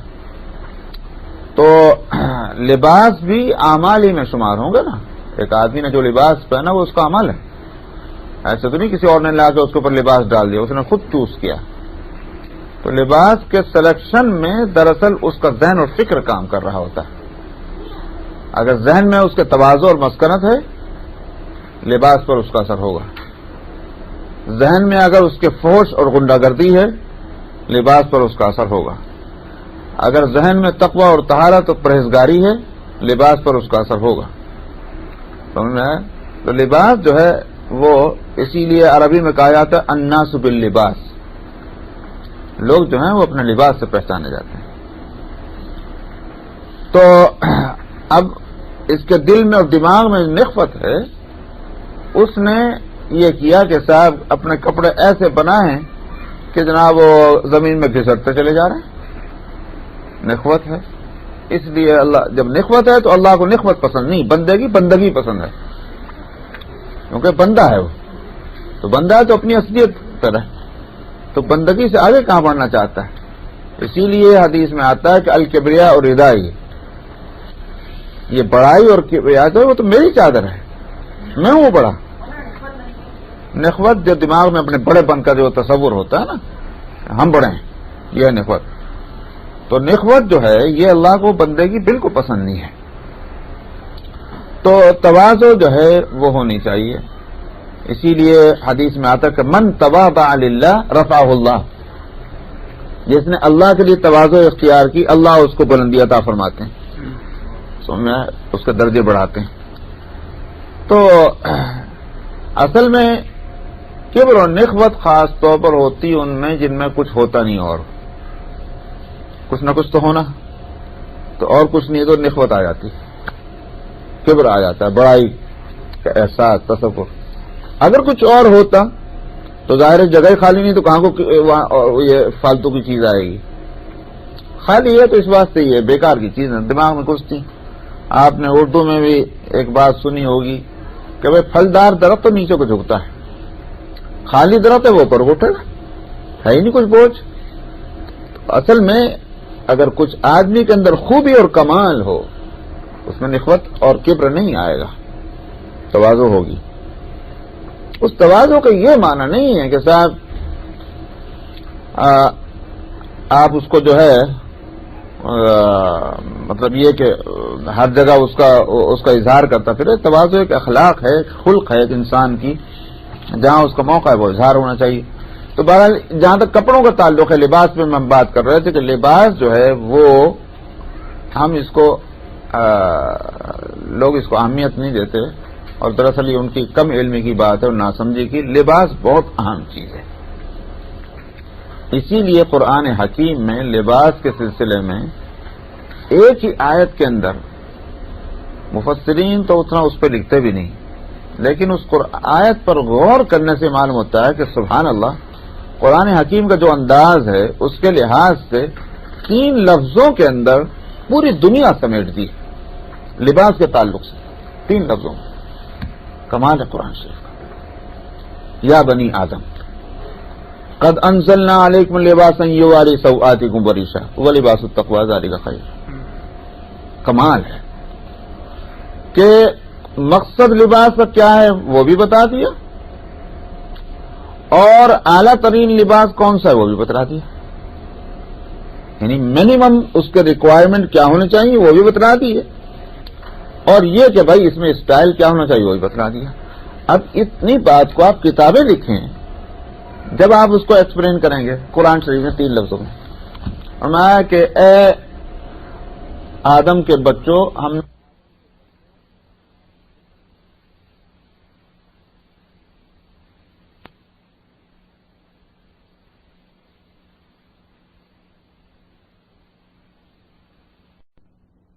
کمال ہے قرآن شریف کا۔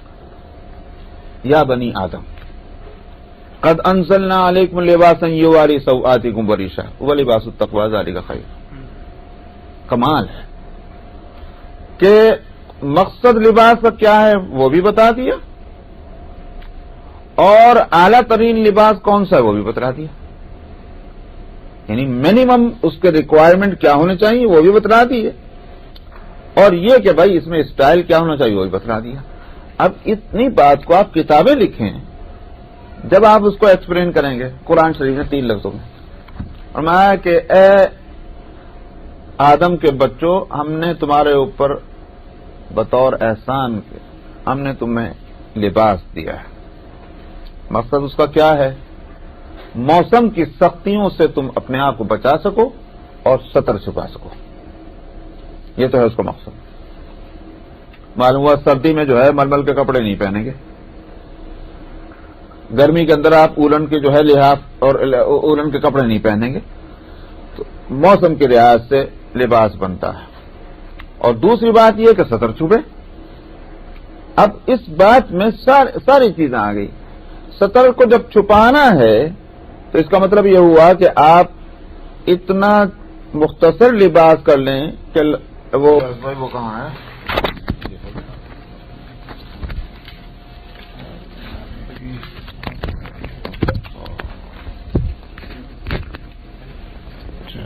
ون 149 اور حدیث نمبر 4138 4138۔ بسم اللہ الرحمن الرحیم۔ وعن ابی قبشہ قال كان كمام اصحاب رسول اللہ صلی اللہ علیہ وسلم بطحا۔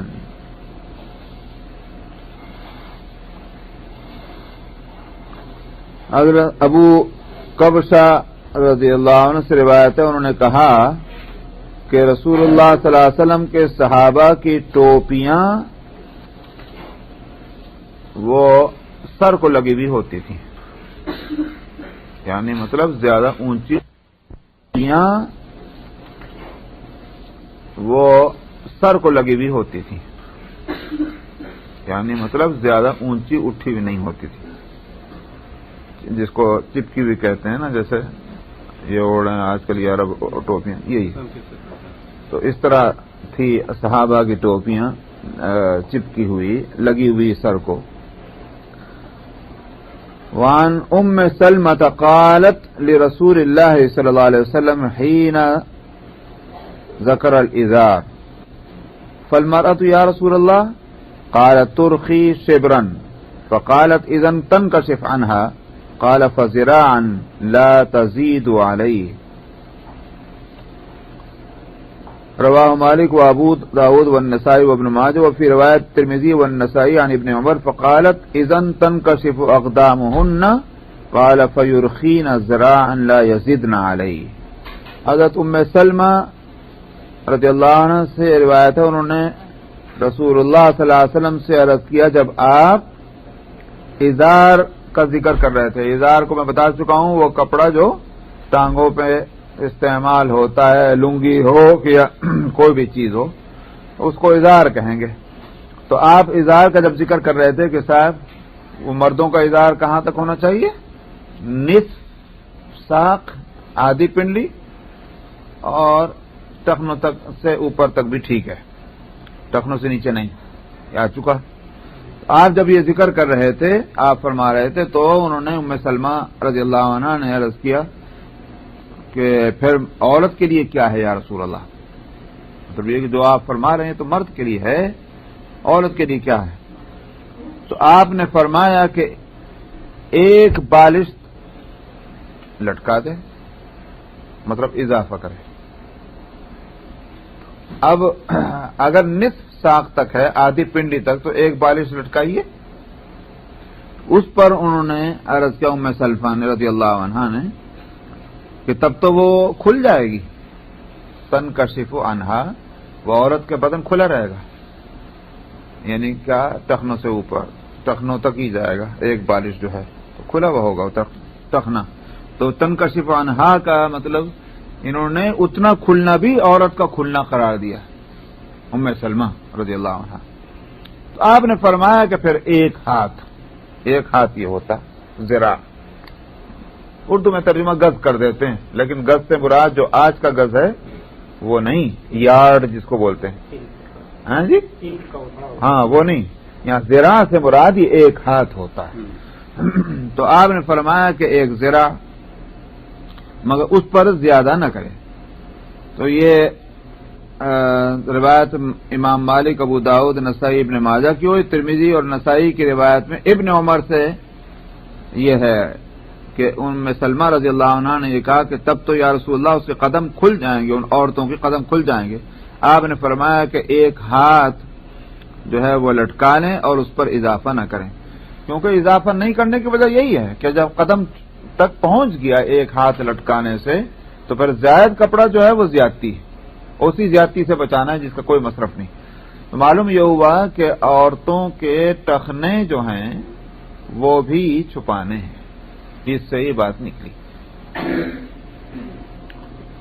وعن معاویة بن قرة عن أبيه قال أتيت النبي صلى الله عليه وسلم في رهط من مزينة فبايعوه وإنه لمطلق الأزار لمطلق الإزرار فأدخلت يدي في جيب قميصي فمسست الخاتم. معاویہ بن قرہ اپنے والد سے، جو قرہ یہ کہ معاویہ تو تابعی ہیں، قرہ ان کے والد صحابی ہیں، تو وہ کہتے ہیں کہ میں قبیلہ مزینہ کے ایک قافلے میں ساتھ مل کر کے نبی کریم صلی اللہ علیہ وسلم کے پاس حاضر ہوا. تو مزینہ کے ان لوگوں نے آپ سے بیعت کی اور آپ کے گھنڈیاں کھلی ہوئی تھیں. گھنڈیاں کیا ہوتی ہیں؟ ہاں، یہ جو وہ ازرار وہی ہے، زر کی جمع ہے ازرار، جس کو فارسی میں کہتے ہیں تکمہ. تکمہ یہ ہوتا ہے، یہ گھنڈیاں جو ہوتی ہیں. پہلے تو یہ بھی اس کی یاد ہے آپ کو، پہلے یہ بھی کپڑے کی ہوتی تھی، وہی ہے تکمہ. تو وہ کھلی ہوئی تھی. کہتے ہیں کہ میں نے اپنا ہاتھ آپ کے گریبان میں ڈال دیا اور میں نے وہ جو خاتم نبوت جو تھی، یعنی جو مہر نبوت کمر آپ کے پشت پر وہاں تک، تو وہ اوپر ہی مونڈے کے پاس تو تھی، مونڈوں کے بیچ میں تھی، بائیں مونڈے کے سے قریب، دونوں مونڈوں کے بیچ میں، لیکن بائیں مونڈے سے قریب تھی. تو جو وہ خاتم نبوت، جو مہر نبوت جس کو کہتے ہیں، قدرتی تھی. ہاں جی، پیدائش سے تھی وہ. اور اس کا ذکر چونکہ پچھلی تمام ان کے آسمانی کتابوں میں بھی آتا ہے، اسی کو دیکھ کر کے وہ یہودی ایک آدھ مسلمان بھی ہوا تھا. جب وہ آپ کے پیرہن مبارک اٹھایا دیکھا تو وہ وہ دیکھا تو اس نے کلمہ پڑھ لیا کہ یہ وہی نبی ہیں جن کا ذکر ہے. تو پیدائش ہی تھی وہ. اور اس کا ذکر حدیث کی کتابوں میں آتا ہے جو سیرت کی ہے، اس میں یہ کہ اس میں ہلکے ہلکے دانے سے تھے سرخی مائل اتنے، اور وہ ایک کبوتر کے انڈے کے برابر. تو اس کا وہ تھا کیا بولتے ہیں ڈائمیٹر، یہ تھا وہ. کچھ نہیں، بس نشان تھا. تو میں نے خاتم نبوت جو تھی اس کو میں نے چھوا. وعن سمرہ ان النبی صلی اللہ علیہ وسلم قال البسوا الثياب البيض فإنها اطهر واطيب وكفنوا فيها موتاكم. سمرہ رضی اللہ عنہ سے روایت ہے کہ نبی کریم صلی اللہ علیہ وسلم نے فرمایا سفید کپڑے پہنو اس لیے کہ یہ زیادہ پاکیزہ اور بہت اچھے ہوتے ہیں، اور اپنے مردوں کو بھی اسی میں کفن دو سفید کپڑے میں. تو اس میں ایک بات تو یہ ہے کہ رنگین کپڑوں کے مقابلے میں سفید کپڑے میں جیسے میل جلدی آتا ہے، تو اگر اس کو دھو لیا جائے تو اس کا نکھار بھی خوب ہوتا ہے بنسبت رنگین کپڑے کی، کہ جیسے میل اس میں نہیں محسوس ہوتا، دھو بھی لو تو بھی اس کی خوبی اتنی زیادہ واضح نہیں ہوتی بنسبت سفید کپڑے کے. تو کہ سفید کپڑا جب دھل جائے صاف ہو جائے تو اس کی خوبصورتی زیادہ بڑھ جاتی ہے، اور اس کی صفائی کا اثر مزاج پر، کیونکہ لباس کی صفائی اور لباس کی گندگی کا اثر انسان کے ذہن اور فکر پر پڑتا ہے. تو سفید کپڑا جب صاف ستھرا ہوگا تو ظاہر ہے کہ اس کا اثر انسان کی طبیعت پر پڑے گا. نمبر ایک. نمبر دو جو ہے وہ یہ کہ سفید کپڑا وہ ہوا کہ جس کے اندر کوئی رنگ نہیں ہے. اس کا مطلب یہ ہے کہ نیچرل اس پر ہے، فطری حالت پر ہے، اور ظاہر ہے کہ فطری حالت سب سے اچھی حالت ہے. اسی لیے مردوں کو بھی کفن دینے میں سفید کپڑے کو ترجیح دی کہ یہ فطری حالت ہوگی، تو فطرت پر انسان پیدا ہوا، لہذا فطری رنگ جو ہے کفن کا وہ ہو تو اچھا ہے. وعن ابن عمر قال كان رسول الله صلى الله عليه وسلم اذا اعتم سدل عمامته بين كتفيه. حضرت عبداللہ ابن عمر رضی اللہ عنہ سے روایت ہے کہ رسول اللہ صلی اللہ علیہ وسلم جب دستار باندھ دیتے پگڑی تو آپ اس کا جو شملہ، اس کے شملے کو دو مونڈوں کے بیچ میں ڈال دیتے تھے. وہی ہوا نا پیچھے کا جو چھوٹا ہوا ہے اسی کو شملہ کہتے ہیں نا. تو وہ شملہ جو ہوتا تھا آپ اپنے دونوں مونڈوں کے بیچ میں اس کو چھوڑ دیتے تھے.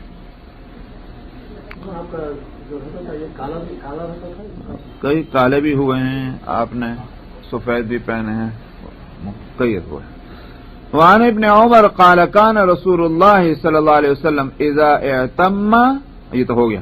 وعن عبد الرحمن ابن عوف قال عممني رسول الله صلی اللہ علیہ وسلم فسدلها بين يدي ومن خلفي. عبد الرحمن ابن عوف رضی اللہ عنہ سے روایت ہے کہ رسول اللہ صلی اللہ علیہ وسلم نے میرے دستار باندھی. تو اس کا مطلب یہ نہیں کہ ان کو آتی نہ ہوگی، بس عذرائے شفقت کہیے، برکت کے لیے آپ نے کہتے ہیں کہ میرے پگڑی باندھی تو آپ نے اس کو میرے سامنے اور میرے پیچھے لٹکایا. اس کا مطلب کیا ہوا؟ اس کا مطلب یہ ہوا کہ پگڑی کے دو کنارے ہیں. ایک کنارہ تو ہے جہاں سے بندھنا شروع ہوا، دوسرا کنارہ یہ ہے کہ باندھنے کے بعد چھوڑ دیا، نہیں ختم نہیں ہوا، اس کنارے کو بھی لٹکا چھوڑ دیا.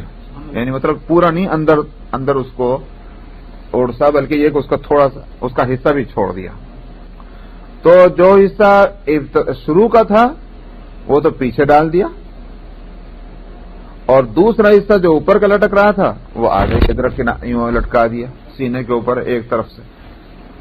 سمجھ آئی نہیں بات؟ تو یہ ہے کہ میرے پیچھے اور سامنے دونوں طرف لٹکا دیا اس کو. تو اس طرح دو شملے بن گئے. وعن رکان عن نبی صلی اللہ علیہ وسلم قال فرق بیننا وبین المشرکین العمائم علی القلانس. رکانہ رضی اللہ عنہ سے روایت ہے، یہ رکانہ وہ پہلوانی ہے. حضرت رکانہ اور سے روایت ہے کہ نبی کریم صلی اللہ علیہ وسلم نے فرمایا ہمارے اور مشرکین کے درمیان جو فرق ہے وہ کہیں سے ہے؟ پگڑیاں ٹوپیوں پر. تو مشرکین جو ہے وہ پگڑی باندھتے تھے مگر بغیر ٹوپی کے. آپ نے فرمایا ٹوپی رکھو، ٹوپی کے اوپر پگڑی، یہ ہمارا اپنا طریقہ ہوگا. معلوم یہ ہوا اس سے کہ نبی کریم صلی اللہ علیہ وسلم کا اور شریعت کا منشا یہ تھا کہ مسلمان ہر لحاظ سے دوسروں سے الگ پہچانا جائے. اور اب آج کل کیا مسئلہ نکل گیا، کہنے لگا آئسولیٹڈ نہیں ہونا چاہیے. چلو بھائی نہیں ہو، اس میں بھی ہے. وعن ابی موسى الاشعری ان النبی صلی اللہ علیہ وسلم قال احل الذهب والحرير للاناس من امتی وحرم على ذکورها. ابو موسیٰ اشعری سے روایت ہے کہ نبی کریم صلی اللہ علیہ وسلم نے فرمایا سونا اور ریشم میری امت کی عورتوں کے لیے حلال ہے اور اس امت کے مردوں کے اوپر وہ حرام ہے. تو اب تک جو ہے چاندی اور سونا اور ریشم کے حرام ہونے کی بات آئی تھی، تو اس حدیث نے کھول دیا کہ وہ مسئلہ مردوں کے لیے ہے، عورتوں کے لیے نہیں. عورتوں کے لیے درست ہے کیونکہ زیب و زینت عورتوں کے لیے پسندیدہ ہے. وعن ابی سعید الخدری قال كان رسول اللہ صلی اللہ علیہ وسلم اذا استجد ثوبا سماه باسمه عمامة او قميصا او رداء ثم يقول اللهم لك الحمد كما كسوتنيه اسألك خيره وخير ما صنع له واعوذ بك من شره وشر ما صنع له. ابو سعید خدری رضی اللہ عنہ سے روایت ہے کہ رسول اللہ صلی اللہ علیہ وسلم جب نیا کوئی کپڑا پہنتے تھے تو آپ اس کپڑے کا نام لیتے تھے. پگڑی ہے تو پگڑی، قمیص ہے تو قمیص، چادر ہے تو چادر، اور اس کے بعد پھر فرماتے تھے پہنتے وقت اے اللہ آپ کی تعریف اور شکر ہے کہ جیسا کہ آپ نے مجھے یہ پہنایا ہے، میں آپ سے اس کپڑے کی خیر چاہتا ہوں اور جس مقصد کے لیے بنایا گیا اس مقصد کی بھی خیر میں چاہتا ہوں، اور میں آپ کی پناہ چاہتا ہوں اس کپڑے کی شر اور برائی سے اور اس مقصد کے بھی شر اور برائی سے جس کے لیے یہ تیار کیا گیا ہے. تو ظاہر ہے کہ ہر چیز کے اندر دونوں پہلو ہوتے ہیں، خیر کا پہلو بھی ہے اور برائی کا بھی پہلو ہے. اس واسطے یہ فتنے سے مجھے بچائے رکھیے ہر چیز کے، اور اس کی خیر مجھے ملنی چاہیے.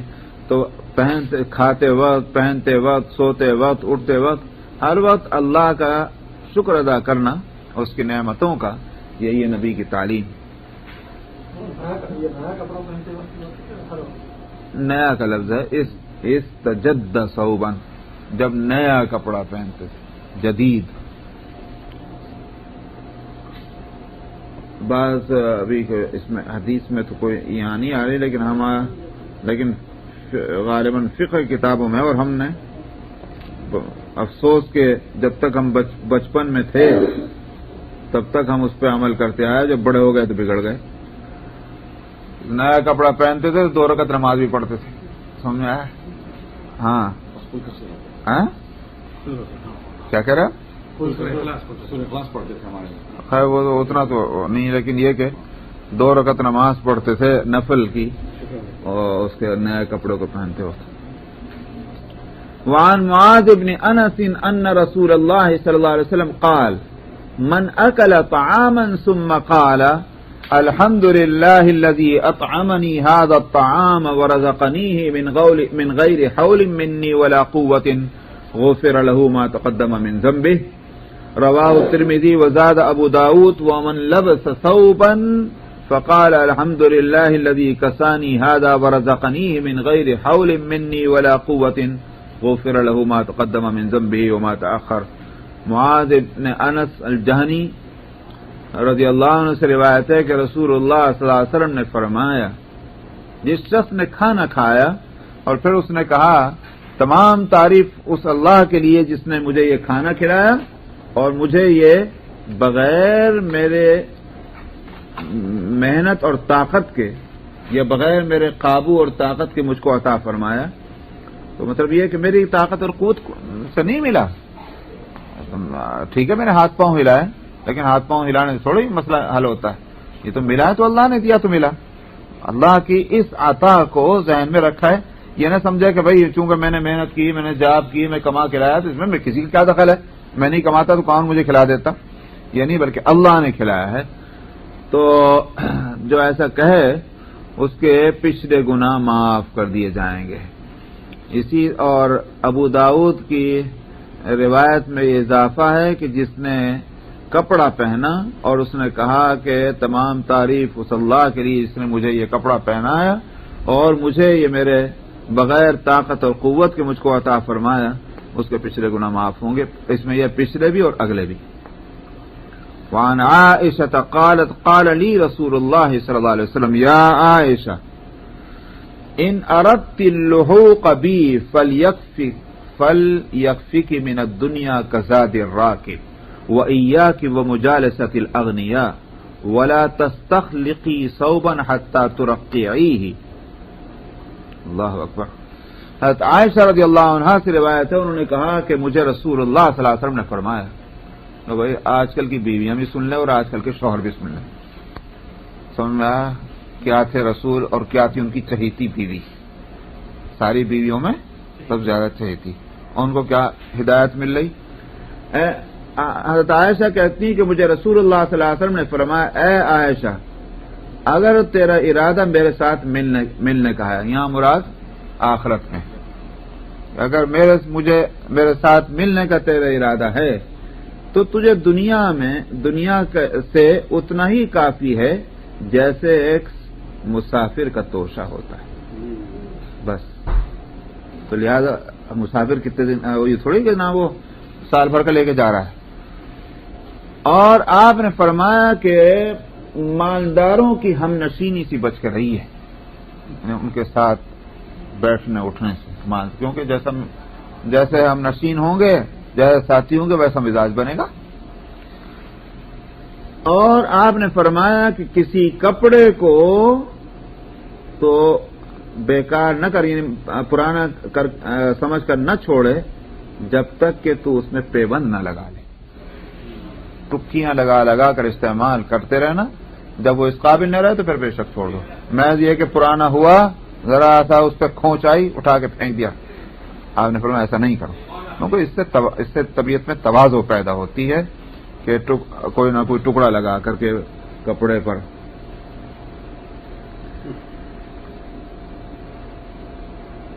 چلیں صاحب یہیں رک جائیں.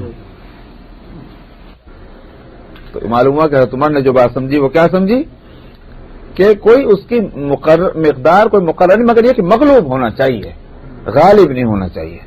تو اگر مکس ہے، مثلا بناوٹ کے اندر مکس ہے، تو پھر کیا ہوا کہ ریشم جو ہے وہ کم ہونا چاہیے، بہت ہی نہ ہونے کے برابر، اور دوسری چیز جو بھی ہے وہ غالب ہو، تو اس کے استعمال مرد کے لیے جائز ہو سکتا ہے. یہ مطلب. وان اسما بھی چل جائے گی.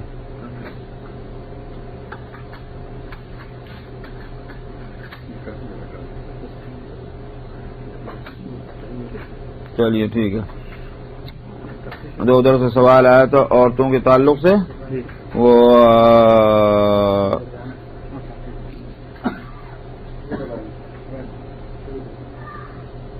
آگے میں آئندہ ہفتے آئے گی حدیث. اور حدیث نمبر 4149 4149. بسم اللہ الرحمن الرحیم. وعن ابی امامہ ایاس بن ثعلبہ قال قال رسول اللہ صلی اللہ علیہ وسلم الا تسمعون ان البزازة من الایمان ان البزازة من الایمان.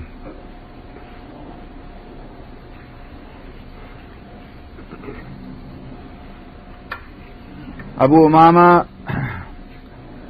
ایاس ابن ثعلبہ سے روایت. ابو امامہ ان کی کنیت ہے، مگر چونکہ ابو امامہ کے اس کنیت سے ایک دوسرے مشہور ہیں ابو امامہ باہلی، اس واسطے ان کو نام بتانا پڑا کہ ایاس ابن ثعلبہ ہیں یہ. تو ان سے روایت ہے، انہوں نے کہا کہ رسول اللہ صلی اللہ علیہ وسلم نے فرمایا کیا تم سنتے نہیں ہو؟ اجی سنتے نہیں ہو، جیسے تاکید توجہ دلانے کے واسطے بولتے، کیا تم سنتے نہیں ہو؟ سنتے نہیں ہو؟ ان البزادۃ من الایمان، جس کو یوں کہا جائے گا کہ سیدھی سادی حالت جس میں ٹیپ ٹلو کچھ نہیں، کیونکہ بزازہ کا ویسے ترجمہ اگر کیا جائے میلا کچیلا ہونا، وہ صحیح نہیں ہوگا، کیونکہ اسلام کی جو تعلیمات ہیں اور آگے جو اور حدیثیں آ رہی ہیں اس سے پھر ٹکراؤ ہو جائے گا۔ اس لیے میں نے کہا کہ ایسا سیدھا سادہ انداز کہ جس میں ٹیپ ٹاپ نہ ہو، تو یہ ٹیپ ٹاپ کا نہ ہونا جو ہے یہ ایمان کی علامت ہے، کہ ایمان سے ہے اس کا تعلق۔ تو کیونکہ ایک مومن جو ہے وہ اس کا ٹائم بہت قیمتی ہے، اور دوسری بات یہ کہ تکلفات جو ہیں وہ ایک مومن کی شان کے خلاف ہیں، یہ ٹیپ ٹاپ جو ہے اس میں تکلف ہے۔ تو مومن جو ہے وہ اپنا سیدھی سادھی حالت میں رہنا چاہیے، اس کو صفائی ستھرائی تو ٹھیک ہے لیکن ٹیپ ٹاپ جو ہے وہ غلط ہے، وہ ہے حاصل اس کا بزازہ کا۔ 2 مرتبہ آپ نے فرمایا۔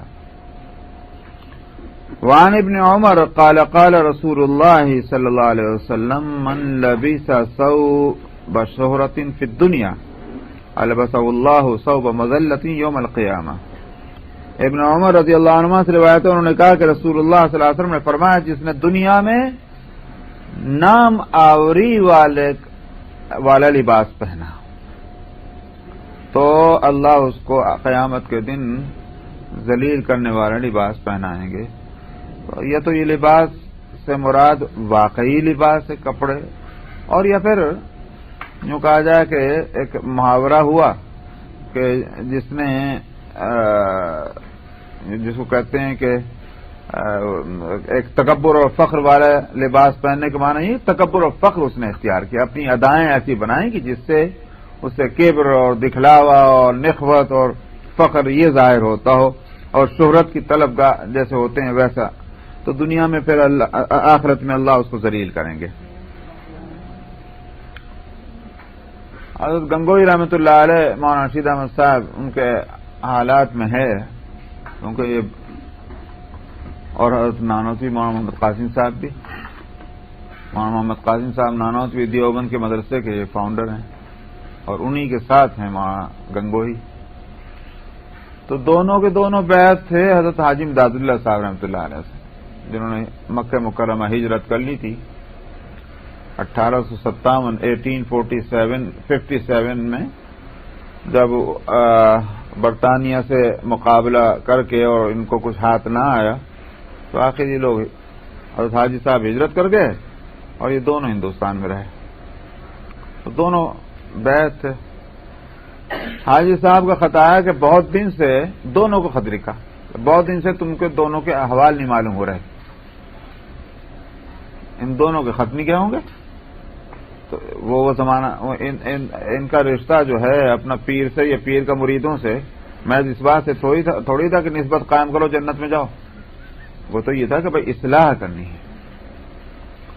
تو اب جب مرید نہیں توجہ کر رہے ہیں پیر صاحب کی طرف، تو پیر صاحب بھی غافل نہیں ہیں، انہوں نے خط لکھوایا، کیا بات ہے دونوں کے احوال نہیں معلوم ہو رہے آپ۔ حضرت نانوتوی رحمۃ اللہ علیہ نے تو جواب یہ لکھا کہ حضرت حال ہو تو کچھ لکھوں، حال ہی کچھ نہیں تو میں کیا اطلاع دوں۔ ان کے ہاں چونکہ تواضع اور مسکنت بہت تھی، اخفا چھپانا اپنے حال کو، اس بات سے انہوں نے تو یہ لکھ دیا، ہے ہی نہیں کچھ حال تو کیا لکھوں۔ حضرت گنگوئی رحمۃ اللہ علیہ نے لکھا کہ حضرت حال اور تو کچھ نہیں، لیکن 3 باتیں جو ہیں وہ میں اپنے اندر پا رہا ہوں اب۔ ایک تو یہ کہ دین کا کوئی مسئلہ اب ایسا نہیں رہا کہ جس پہ مجھے پورے طور پر اطمینان اور تسلی نہ ہو۔ بعض مسائل ہوتے ہیں کہ جس میں آدمی کو دگا ہوتا ہے، بھئی یہ مسئلہ کیوں ہے؟ تو دین کا مسئلہ یہ تو معلوم ہے، مگر آخر یہ مسئلہ کیوں ہے؟ تو ایک اتباع اور اطاعت تو اس لیے ہے، اور یہ عوام کا درجہ ہے، کہ سمجھ میں آئے نہ آئے حکم ہے شریعت کا مان لو اور اس پر عمل کرو، یہ تو عوام کا درجہ ہے۔ لیکن جو خواص ہیں، جو بہت اونچے مقام پر ہیں، ان کا عمل جو ہے وہ یوں کہیے کہ لگا ہوا اس بات سے کہ صاحب ان کو اس حکم شریعت پر، حکم دین پر پورا اطمینان بھی ہے کہ ہونا یہی چاہیے تھا، کوئی دوسرا ہے ہی نہیں، دلیل اس کے خلاف کے لیے نہیں ہے، یہ ہے وہ بات۔ تو ایک تو مجھے یہ بات حاصل ہے، اور دوسری بات یہ ہے، دوسری بات جو ہے ذہن سے نکل رہی لیکن یاد آ گئی تو بیان کر دوں گا۔ دوسری یہ کہ اب عزت اور ذلت جو ہے اس میں کوئی فرق نہیں رہا میرے دل میں، کوئی میری عزت کرے تو ٹھیک، نہیں کرے مجھے ذلیل کر دے تو ٹھیک، کوئی فرق نہیں، میری طبیعت تو اس کا کوئی اثر نہیں ہوتا۔ تو یہ مجھے دوسری بات جو ہے یہ سنانی تھی، حاجی صاحب نے اس پر بڑے اطمینان کا اظہار کیا تھا۔ یہ بات جو ہے یہ آسان نہیں ہے۔ عام طور پر ہم سب کی حالت تو یہ ہے، کسی نے اگر کلمہ خیر کر دیا پھول گئے، اور کسی نے اگر کوئی بات ویسی کہہ دی کہ جو بعض دفعہ تو یہ ہوتا ہے کہ توقع بھی نہیں ہوتی کہ ہماری کوئی تعریف کریں گے، مگر پھر بھی تعریف نہیں کرتے تو بجھ جاتے ہیں۔ تو رضی صاحب اس کی تائید کریں گے ہماری بات۔ تو یہ جو صورت ہے یہ ہم لوگ واقعی یہ کہ بڑے ہی نقصان کی بات، اور نتیجہ اس کا یہ ہے کہ ہماری طبیعتوں میں اپ اینڈ ڈاؤن ہوتا رہتا ہے، کہ جہاں کوئی بات ایسی آ گئی کہ جس میں ہم کو پھولنے کا موقع نہیں ہے وہاں بجھ گئے، اور بجھ گئے تو پھر کام نہیں ہو رہا۔ لیکن ان حضرات کی طبیعت یہ بن جانے سے کیا ہوا کہ اب کام میں آسانی ہو گئی، ہر حالت میں خوش ہیں۔ تو یہ بات غالباً دوسری بات وہ یہ تھی کہ اب اللہ سبحانہ و تعالیٰ کی طرف سے اب وہ جو بھی حالات آتے ہیں اس پر یہ اطمینان رہتا ہے کہ جو ہو رہا اللہ کی طرف سے ہو رہا ہے۔ شاید یہ دوسری بات اس طرح کی ہے۔ تو یہ اس کا کیا علاج ہے؟ دوسری حملوں میں جو عادت ہے، ہاں تعریف کا تو ہر ٹھیک ہے، مگر تعریف اگر نہ کرے نا تو ہم جو ہے بجھ جاتے ہیں۔ جب وہ آدمی کی جو ہے تعریف ہم سمجھیں تو وہ بھی تو ایسے ہی ہیں۔ اس چیز کو جو ہے کیا ایسا پڑا جائے، چینج کرنا چاہیے، اگر بریک کر کے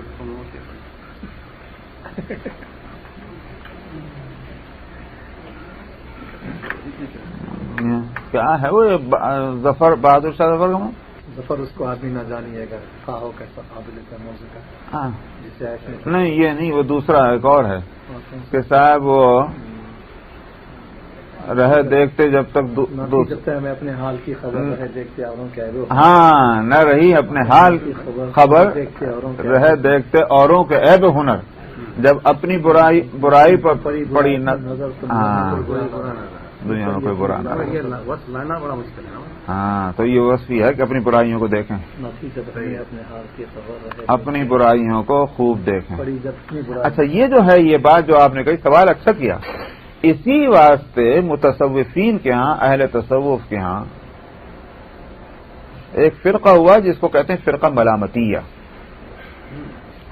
اب ہوتا یہ ہے کہ اصل میں یہ علم جو ہے یہ ایک بہت بڑی نعمت واقعی، اگر علم میں نقصان ہو تو پھر آدمی ایک انتہا کی طرف چلتا ہے، ایک کنارے کو تو وہ انتہا تک پہنچ جاتا ہے، نتیجہ اس کا یہ ہے کہ وہ راہ اعتدال جو ہے درمیان کی راہ وہ چھوٹ جاتی، اور وہ درمیان کی راہ وہی ہے صراط مستقیم۔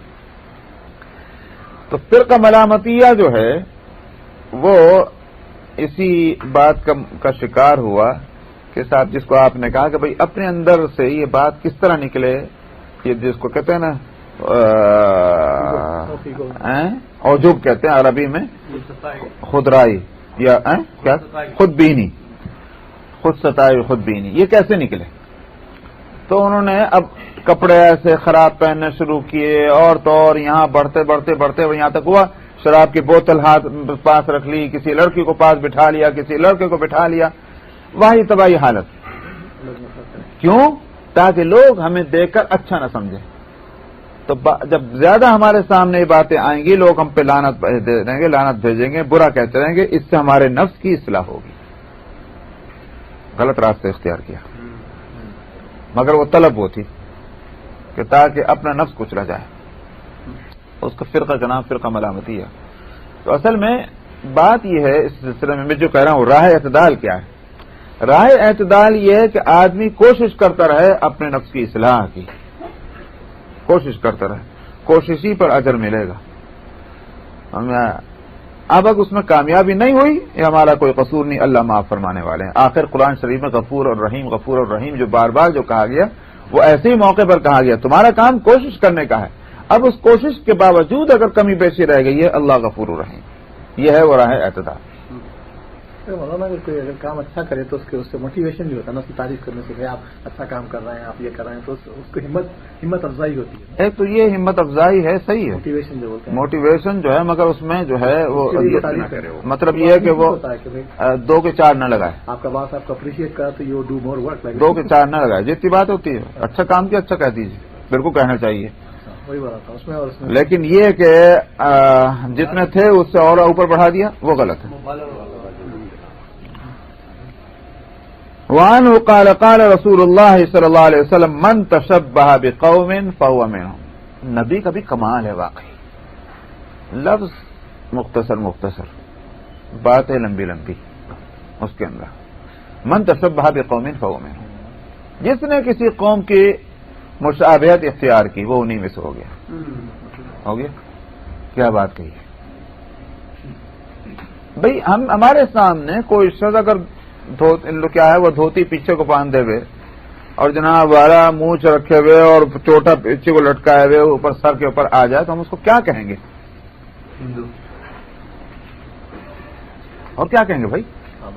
تو جب ہم دنیا میں اس کو جس قوم کا طریقہ اس نے اختیار کیا اسی قوم کا ایک فرض سمجھ رہے ہیں تو اللہ بے شک عالم الغیب ہے، مگر وہ بھی تو کہتے ہیں تو نے جب وہ طریقہ اختیار کیا جا پھر تو نہیں میں ہو جا۔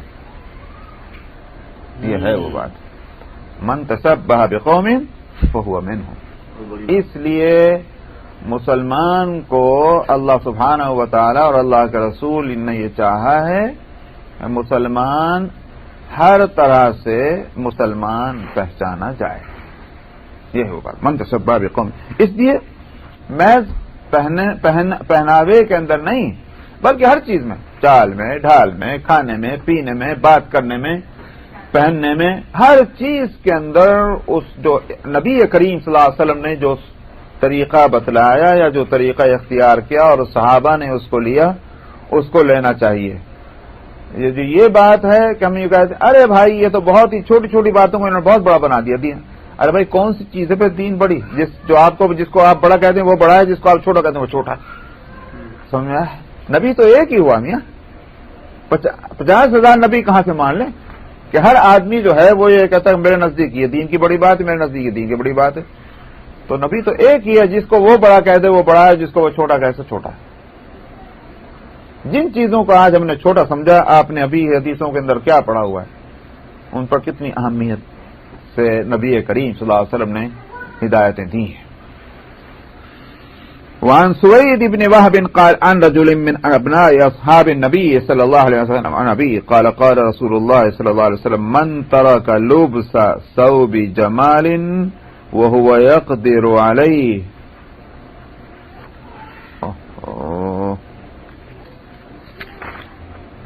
وفي رواية تواضعا كساه الله حلة الكرامة ومن تزوج لله توجہ اللہ تاج الملکی۔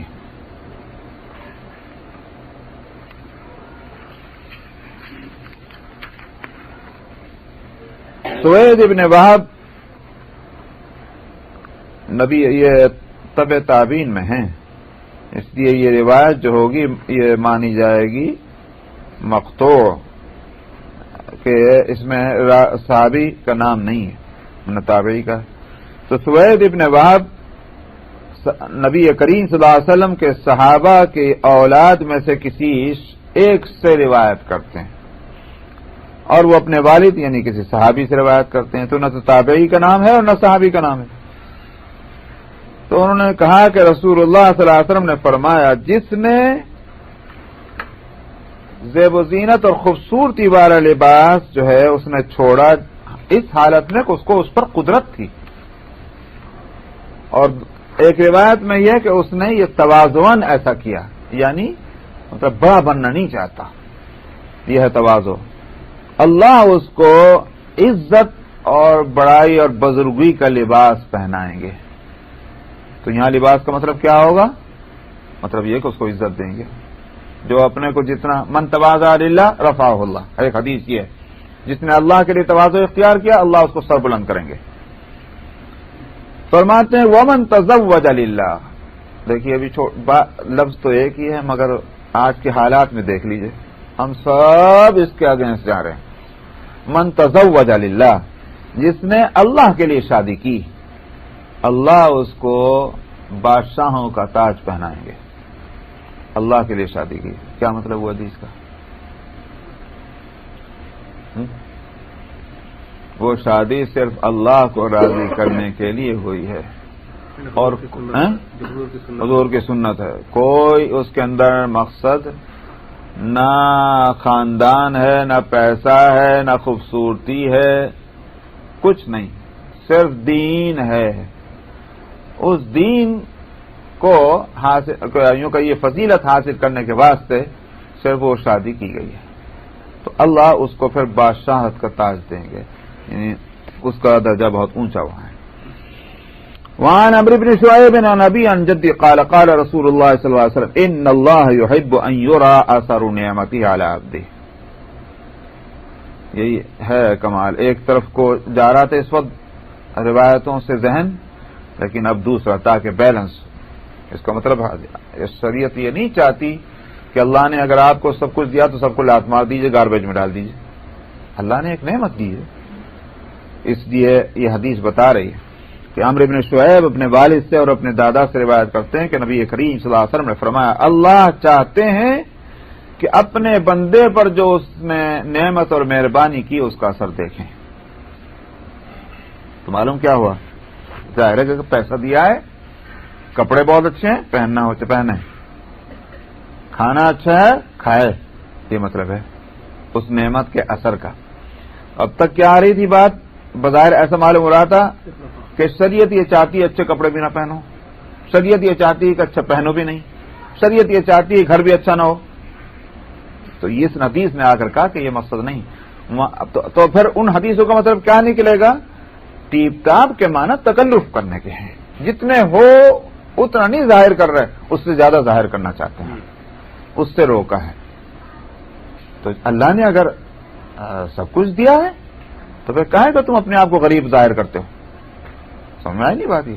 وہ نہیں ہے، اللہ نے نعمت دی ہے، نعمت اس سے وہ تمہارے بدن پر اس کا ظہور ہونا چاہیے۔ اسی لیے آگے اور مزید وضاحت آ رہی۔ وان جابر قال اتانا رسول اللہ صلی اللہ علیہ وسلم زائرا فرأى رجلا شائسا قد تفرق شعره فقال ما كان يجد هذا ما يسكن به رأسه ورأى رجلا عليه ثياب وسخة فقال ما كان يجد هذا ما يغسل به ثوبه۔ جابر رضی اللہ عنہ سے روایت ہے، انہوں نے کہا کہ ہمارے پاس رسول اللہ صلی اللہ علیہ وسلم تشریف لائے ملاقات کے لیے، تو ایک آدمی کو دیکھا میلا کچیلا، بال بکھرے ہوئے۔ تو بال بکھرے ہوئے کا مطلب کیا؟ کنگھی بھی نہیں، تیل بھی نہیں، ہوا میں اڑ رہے بال بکھرے ہوئے۔ آپ نے فرمایا کیا اس کے پاس کوئی ایسی چیز نہیں ہے کہ جو اس کے سر کو سکون دے سکے؟ یعنی مطلب کیا؟ کنگھی تیل کچھ ہو تو بال اتنے بکھر رہے ہیں، الجھ رہے ہیں، کیا کوئی چیز اس کے پاس ایسی نہیں کہ جو بالوں کو ٹھیک کر سکے؟ یہ مطلب۔ آپ نے ایک آدمی کو دیکھا جو اس کے کپڑے میلے ہیں، آپ نے فرمایا کیا اس کے پاس کوئی ایسی چیز نہیں جس سے اپنے کپڑوں کو دھو لے؟ دھونے کا لفظ معلوم ہوا کہ یہ میل کچیل گندا ہونا یہ بالکل اسلام کو پسند نہیں ہے۔ سلیقہ اور چیز ہے، تکلف اور چیز ہے، تو تکلف سے روکا گیا، سلیقے سے نہیں روکا گیا، یہ ہے بات۔ چلیے بس یہاں تک روک دینا، کیا ہو گیا کچھ 152 اور حدیث نمبر 4155 4155.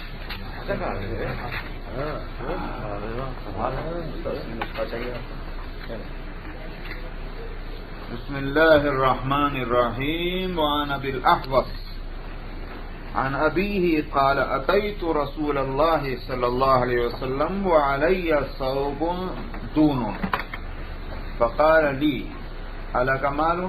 قلت نعم. قال من أي المال؟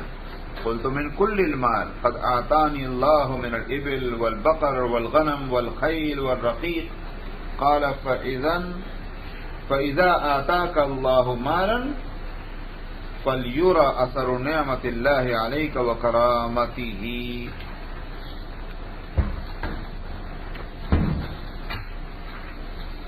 ابو الاحوص اپنے والد سے روایت کرتے ہیں کہ میں رسول اللہ صلی اللہ علیہ وسلم کی خدمت میں حاضر ہوا اور میرے اوپر یعنی میرے بدن پر بڑے معمولی قسم کے کپڑے تھے. یعنی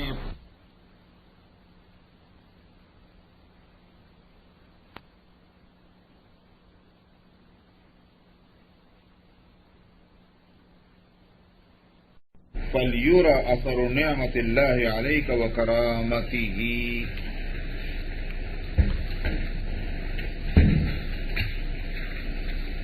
ابو الاحوص اپنے والد سے روایت کرتے ہیں کہ میں رسول اللہ صلی اللہ علیہ وسلم کی خدمت میں حاضر ہوا اور میرے اوپر یعنی میرے بدن پر بڑے معمولی قسم کے کپڑے تھے. یعنی کپڑے جو پہن رکھے تھے بہت گھٹیا قسم کے تھے.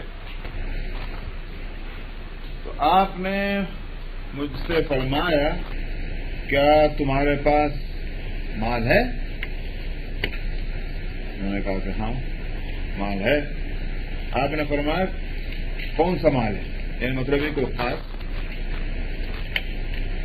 میں نے عرض کیا کہ ہر طرح کا مال ہے. اللہ نے مجھے اونٹ دیے، گائیں دیں، بکریاں دیے، گھوڑے دیے، غلام دیے، سارے ہی مال ہے میرے پاس.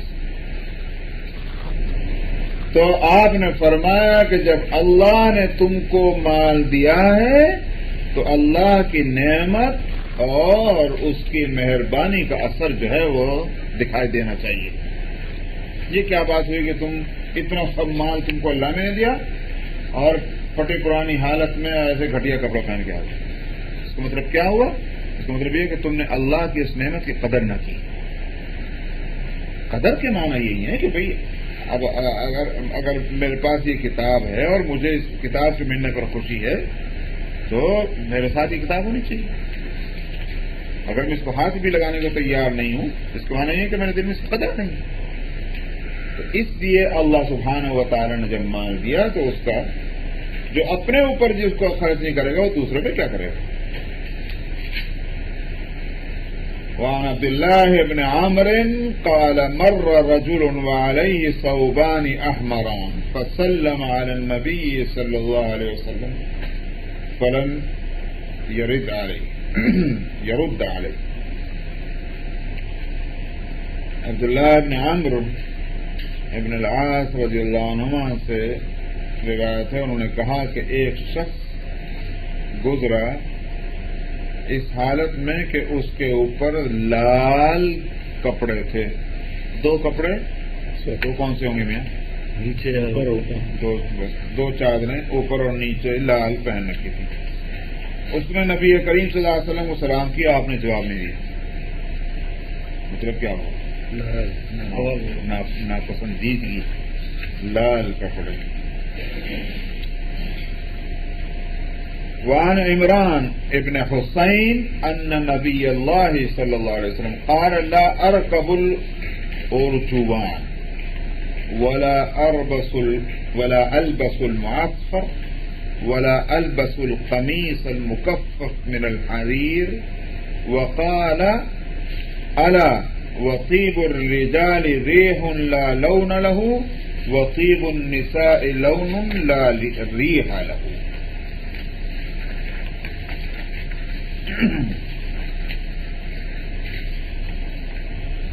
عمران ابن حسین رضی اللہ عنہ سے روایت ہے کہ نبی کریم صلی اللہ علیہ وسلم نے فرمایا میں ایسے گدوں پر نہیں بیٹھتا جو لال رنگ کے ہیں. سمجھا؟ لال رنگ کے گدوں کو گدے تکیے جو ہوتے ہیں ٹیک لگانے کے یہ گدے جس پہ بیٹھے جاتے ہیں اس کو ارجوان کہا. تو میں لال رنگ کے گدوں پر نہیں بیٹھتا اور نہ میں لال رنگ کے معصفر وہ اس کو کہیے وہ رنگ پیلا کہ جو سرخی مال جیسے گلابی رنگ ہوتا ہے کیا کہتے ہیں روز کلر وہ ہے معصفر. نہ میں گلابی رنگ کے کپڑے پہنتا ہوں اور نہ میں وہ قمیض کرتا پہنتا ہوں کہ جس کے کنارے اور حاشیے جو ہیں وہ ریشم کے بنائے گئے. اور یہ حدیث گزر چکی کہ آپ اسماء بنت ابی بکر نے رضی اللہ عنہ جو ایک جبہ دکھا, جبہ نہیں وہ کیا تھا وہ گول مدور, اس میں یاد ہوگا اس میں یہ تھا کہ اس کے کنارے پر جو ہے ریشم کی وہ کڑھائی تھی اور کہا کہ رسول اللہ صلی اللہ علیہ وسلم کا ہے.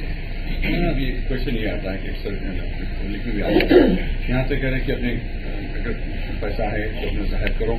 پہلے یہ آتا ہے کہ پھر پیون پہ لگایا. ارے وہی تو میں نے کسی جگہ کہا تھا. کیوں ہے؟ اچھا ٹھیک ہے میں اس کو حدیث پورا کر دوں. پچھلے ہفتے میں نے کہا تھا ذکر کیا تھا مگر ہو سکتا ہے کہ تفصیل نہ آئی. تو پہلے حدیث گزر چکی ہے کہ اس میں کیا ہے کہ ریشم کا تھا اور یہاں یہ کہ میں نہیں پہنتا. اس کا جواب یہ دیا گیا ہے جگہ غالب ریشم غالب ہوگا. ہاں دو ٹھیک ہے. اس کا جواب ایک تو یہ دیا گیا ہے کہ یہاں مراد یہ ہے کہ اس طرح سے کہ وہ غالب ہو جائے تو آپ اس کو پسند نہیں کرتے. ایسے ریشم کے کپڑے کی بیلیں اگر کڑھائی اس میں زیادہ اور وہ آپ نے پہنا اس میں بہت معمولی رہا ہو. ایک جواب. دوسرا جواب یہ ہے کہ وہ پہننا آپ کا جواز بتلانے کے لیے کہ اتنی مقدار اگر ہے تو جائز ہے اور یہاں جو ہے وہ آپ کی اپنی پسند بتلانا ہے کہ میں اس کے باوجود پسند نہیں کرتا پہننا ایسے کپڑے. وہ بیان جواز کے لیے آپ نے کچھ کام ایسے کیے مثلا کھڑے ہو کر پانی پینا. کھڑے ہو کر پانی پینے کا بھی ثبوت ہے لیکن علماء کہتے ہیں کہ بیان جواز کے لیے کہ تاکہ یہ نہ سمجھا جائے کہ کھڑے ہو کر پینا بالکل ہی ناجائز ہے. بعض موقع ہوتے ہیں کہ نہیں بیٹھ سکتے تو جواز کے لیے لیکن مستحب کیا ہوگا پسندیدہ کیا ہے آپ کے نا بیٹھ کر پینا. اسی طرح سے تو یہ دو جواب دیے گئے ہیں.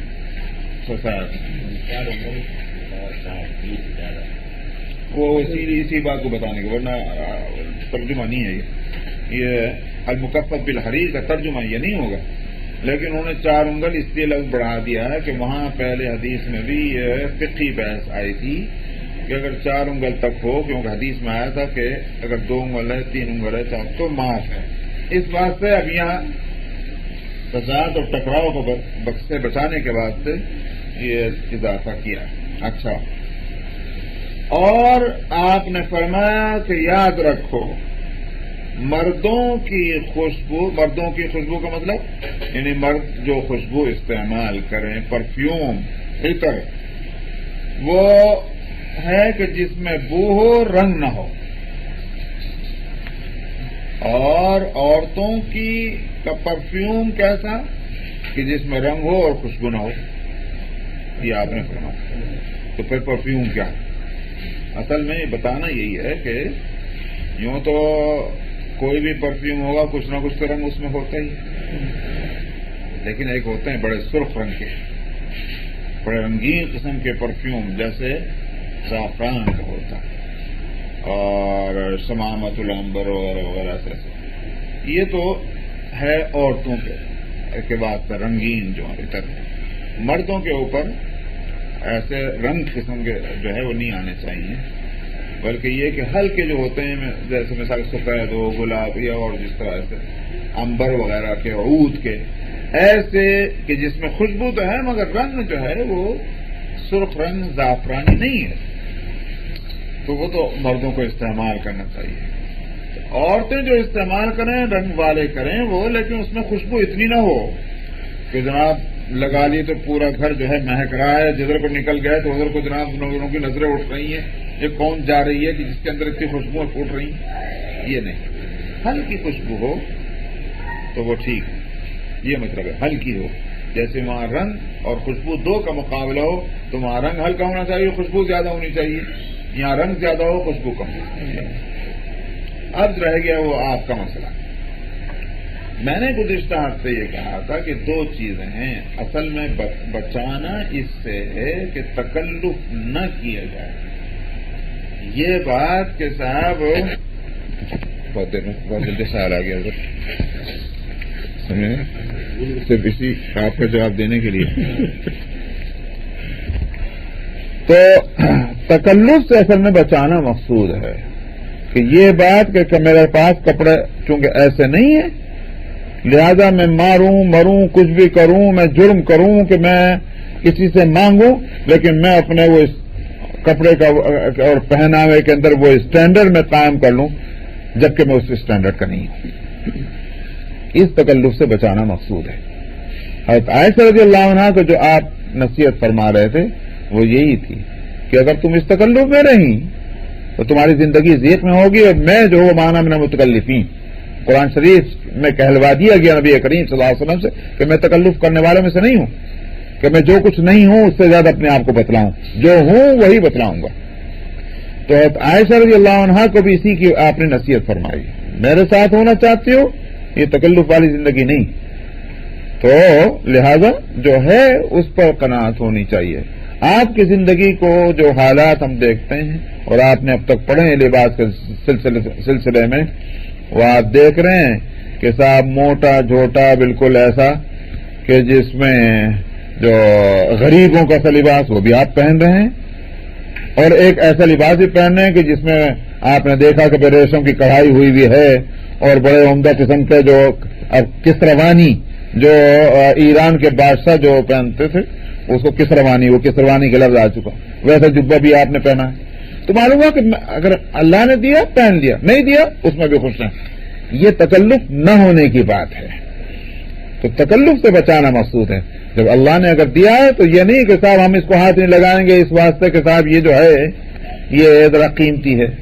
ہاں ہمارے بزرگوں نے جو پسند نہیں کیا وہ نہیں کیا قیمتی ہونے کی وجہ سے نہیں، بلکہ ایسے لباس کو ناپسند کیا ہے کہ جیسے نہایت ہی ململ کا، نہایت نفیس، نہایت کیا بولتے ملائم قسم کا، جس سے یہ معلوم ہو کہ بڑے نازک مزاج معلوم ہوتے ہیں حضرت۔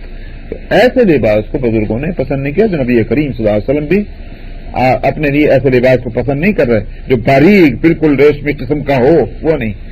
لیکن اگر اللہ نے ایسا لباس دیا کہ قیمت وائز جو ہے وہ پرائز وائز وہ اچھا ہے، کوئی ضرورت نہیں کہ آپ اس کو پھینک دیں، ضرور پہنیں، یہ مقصد کچھ ہوا کے لیے بس چلیے۔ نمبر 153 153 اور صفحے کی پہلی حدیث 4158۔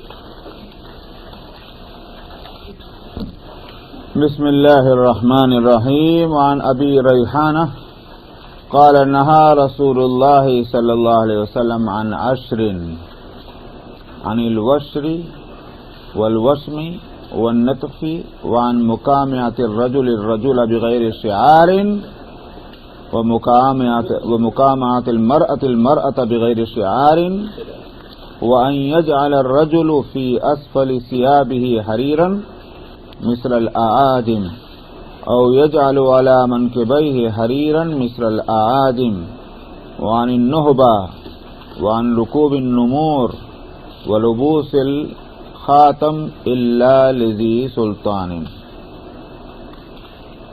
ابو ریحانہ سے روایت ہے،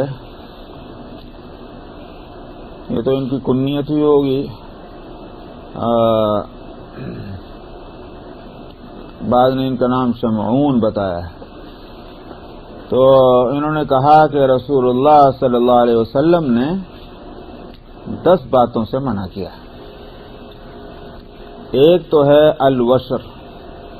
الوشر کہتے ہیں عورتوں کا دانتوں کو، کناروں کو باریک بنانا گھس کر. تو اس سے کیا ہوتا ہے کہ وہ جو زیادہ عمر کی وجہ سے دانت جو ہے اوپر کے کنارے موٹے پڑ جاتے ہیں، تو گھسنے سے ذرا وہ خوبصورت ہو جاتے ہیں، ایسے لگتے ہیں کہ جوان آدمی کے دانت ہیں. اس کو کہتے ہیں الوشر. اس کی کیا ضرورت ہے کہ بھئی تکلف ہے بے وجہ کا، تو اس لیے اس سے بھی منع کیا ہے. الوشم.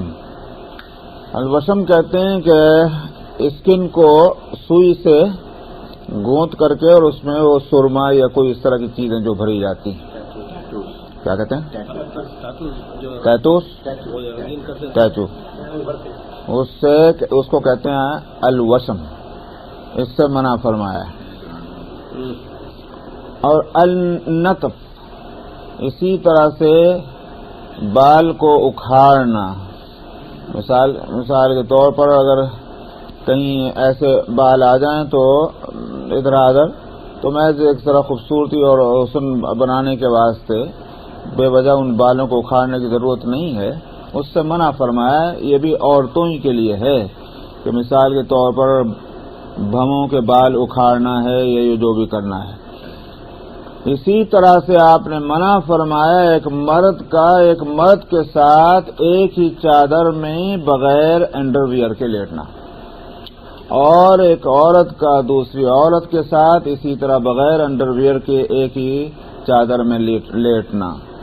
اور اس بات سے بھی آپ نے منع فرمایا کہ کوئی آدمی اپنے کپڑے کے نچلے حصے پر ریشم لگائے جیسے کہ عجمیوں کا طریقہ تھا.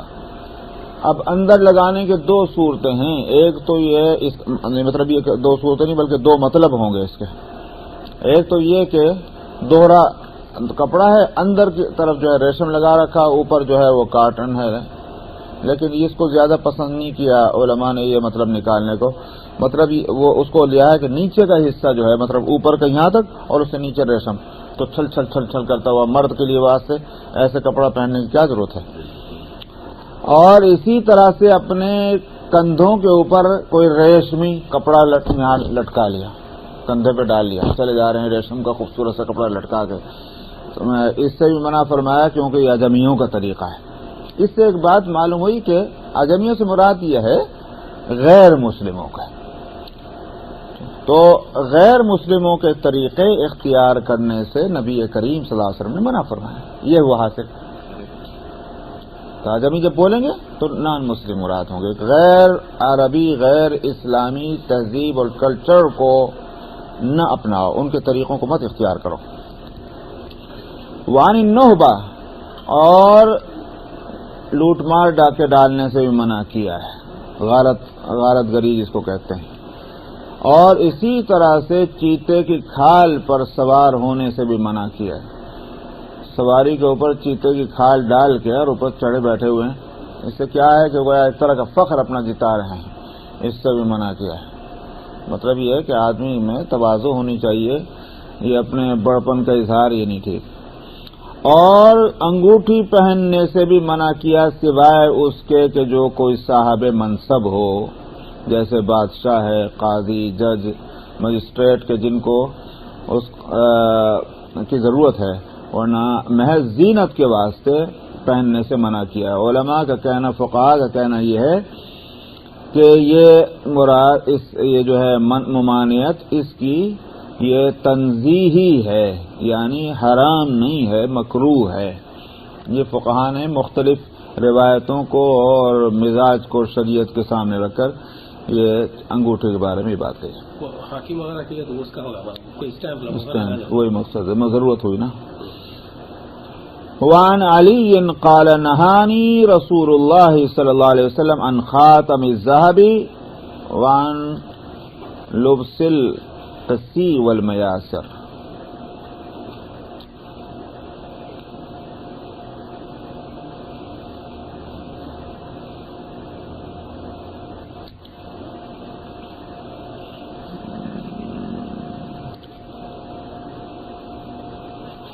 اور حضرت علی رضی اللہ عنہ سے روایت ہے کہ انہوں نے کہا کہ مجھے رسول اللہ صلی اللہ علیہ وسلم نے سونے کی انگوٹھی پہننے سے اور اسی طرح سے اس کپڑے کے پہننے سے کہ جس میں ریشم جو ہے وہ کیا اس میں ملا ہوا ہے، اور وہ ریشم ملا ہوا ہے ہونے کے معنی یہ ہیں کہ اصل میں کپڑے کے جو ہیں دو وہ کہلاتے ہیں، ایک تانا کہلاتا ہے، ایک بانا کہلاتا ہے۔ تو ایک جو ہے بیس ہوتی ہے وہی زیادہ ہوتی ہے، غالباً تانا وہ ہوتا ہے زیادہ ہوگا لمبائی میں جو جا رہا ہے کپڑے کا، وہی تانا کہتے ہیں، وہ بیس ہے، اور جو ایسے چل رہا ہے عرض میں وہ بانا ہے۔ تو بیس ریشم کی ہو جائے اور اس کا جو بانا جو ہے وہ بن جائے گا مثال کے طور پر کاٹن وغیرہ کا کسی اور چیز اولن کا، تو اس کو بھی منع فرمایا ہے، کیونکہ یہ بہت زیادہ قیمتی اور اس میں یہ بھی وہی ہے کہ جو بطور فخر کے پہنا کرتے تھے، حضرت علی کو اس سے منع فرمایا ہے۔ اور اسی طرح سے یعنی نہ صرف یہ کپڑے پہننے بلکہ ایسے کپڑوں کے گدے اور تکیے بنانے سے بھی آپ نے منع فرمایا۔ المیاسر وہی ہے، اسی بات سے آگے آ رہا ہے وفی روایت نبی داؤد وقال نہا عن میاسر الارجوان، ارغوانی رنگ کے جو گدے ہیں ان سے آپ نے منع فرمایا۔ ارغوانی جو ہے روز کلر، ذرا بہت ہی شائنی قسم کا، وہ ارغوانی رنگ کہتے ہیں اس کو، یہ عربی میں اس کو ارجوان کہتے ہیں۔ وعن معاویہ قال قال رسول اللہ صلی اللہ علیہ وسلم لا ترکبوا الخز ولا النمار۔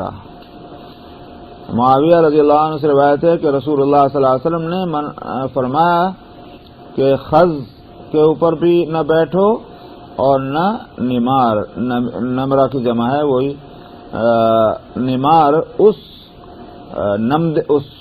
کارپیٹ یا کیا کہیں گے اسے قالین جو بھی کہیے، وہ ہے کہ جو جس پر چیتے کے سے نشان بنے ہوئے ہوتے ہیں، تو یہ تو وہ چیتا ہی مراد ہے، چیتے کے کھال، اور یہ پھر یہ کہ وہ اس پر ویسے نشان ایسا کارپیٹ تھا، تو وہ ایسا لگتا ہے کہ یہ ساری چیزیں جو ہیں وہ غیر عربوں میں ان کا رواج تھا، آدمیوں میں جیسے ایران کے مجوسی وغیرہ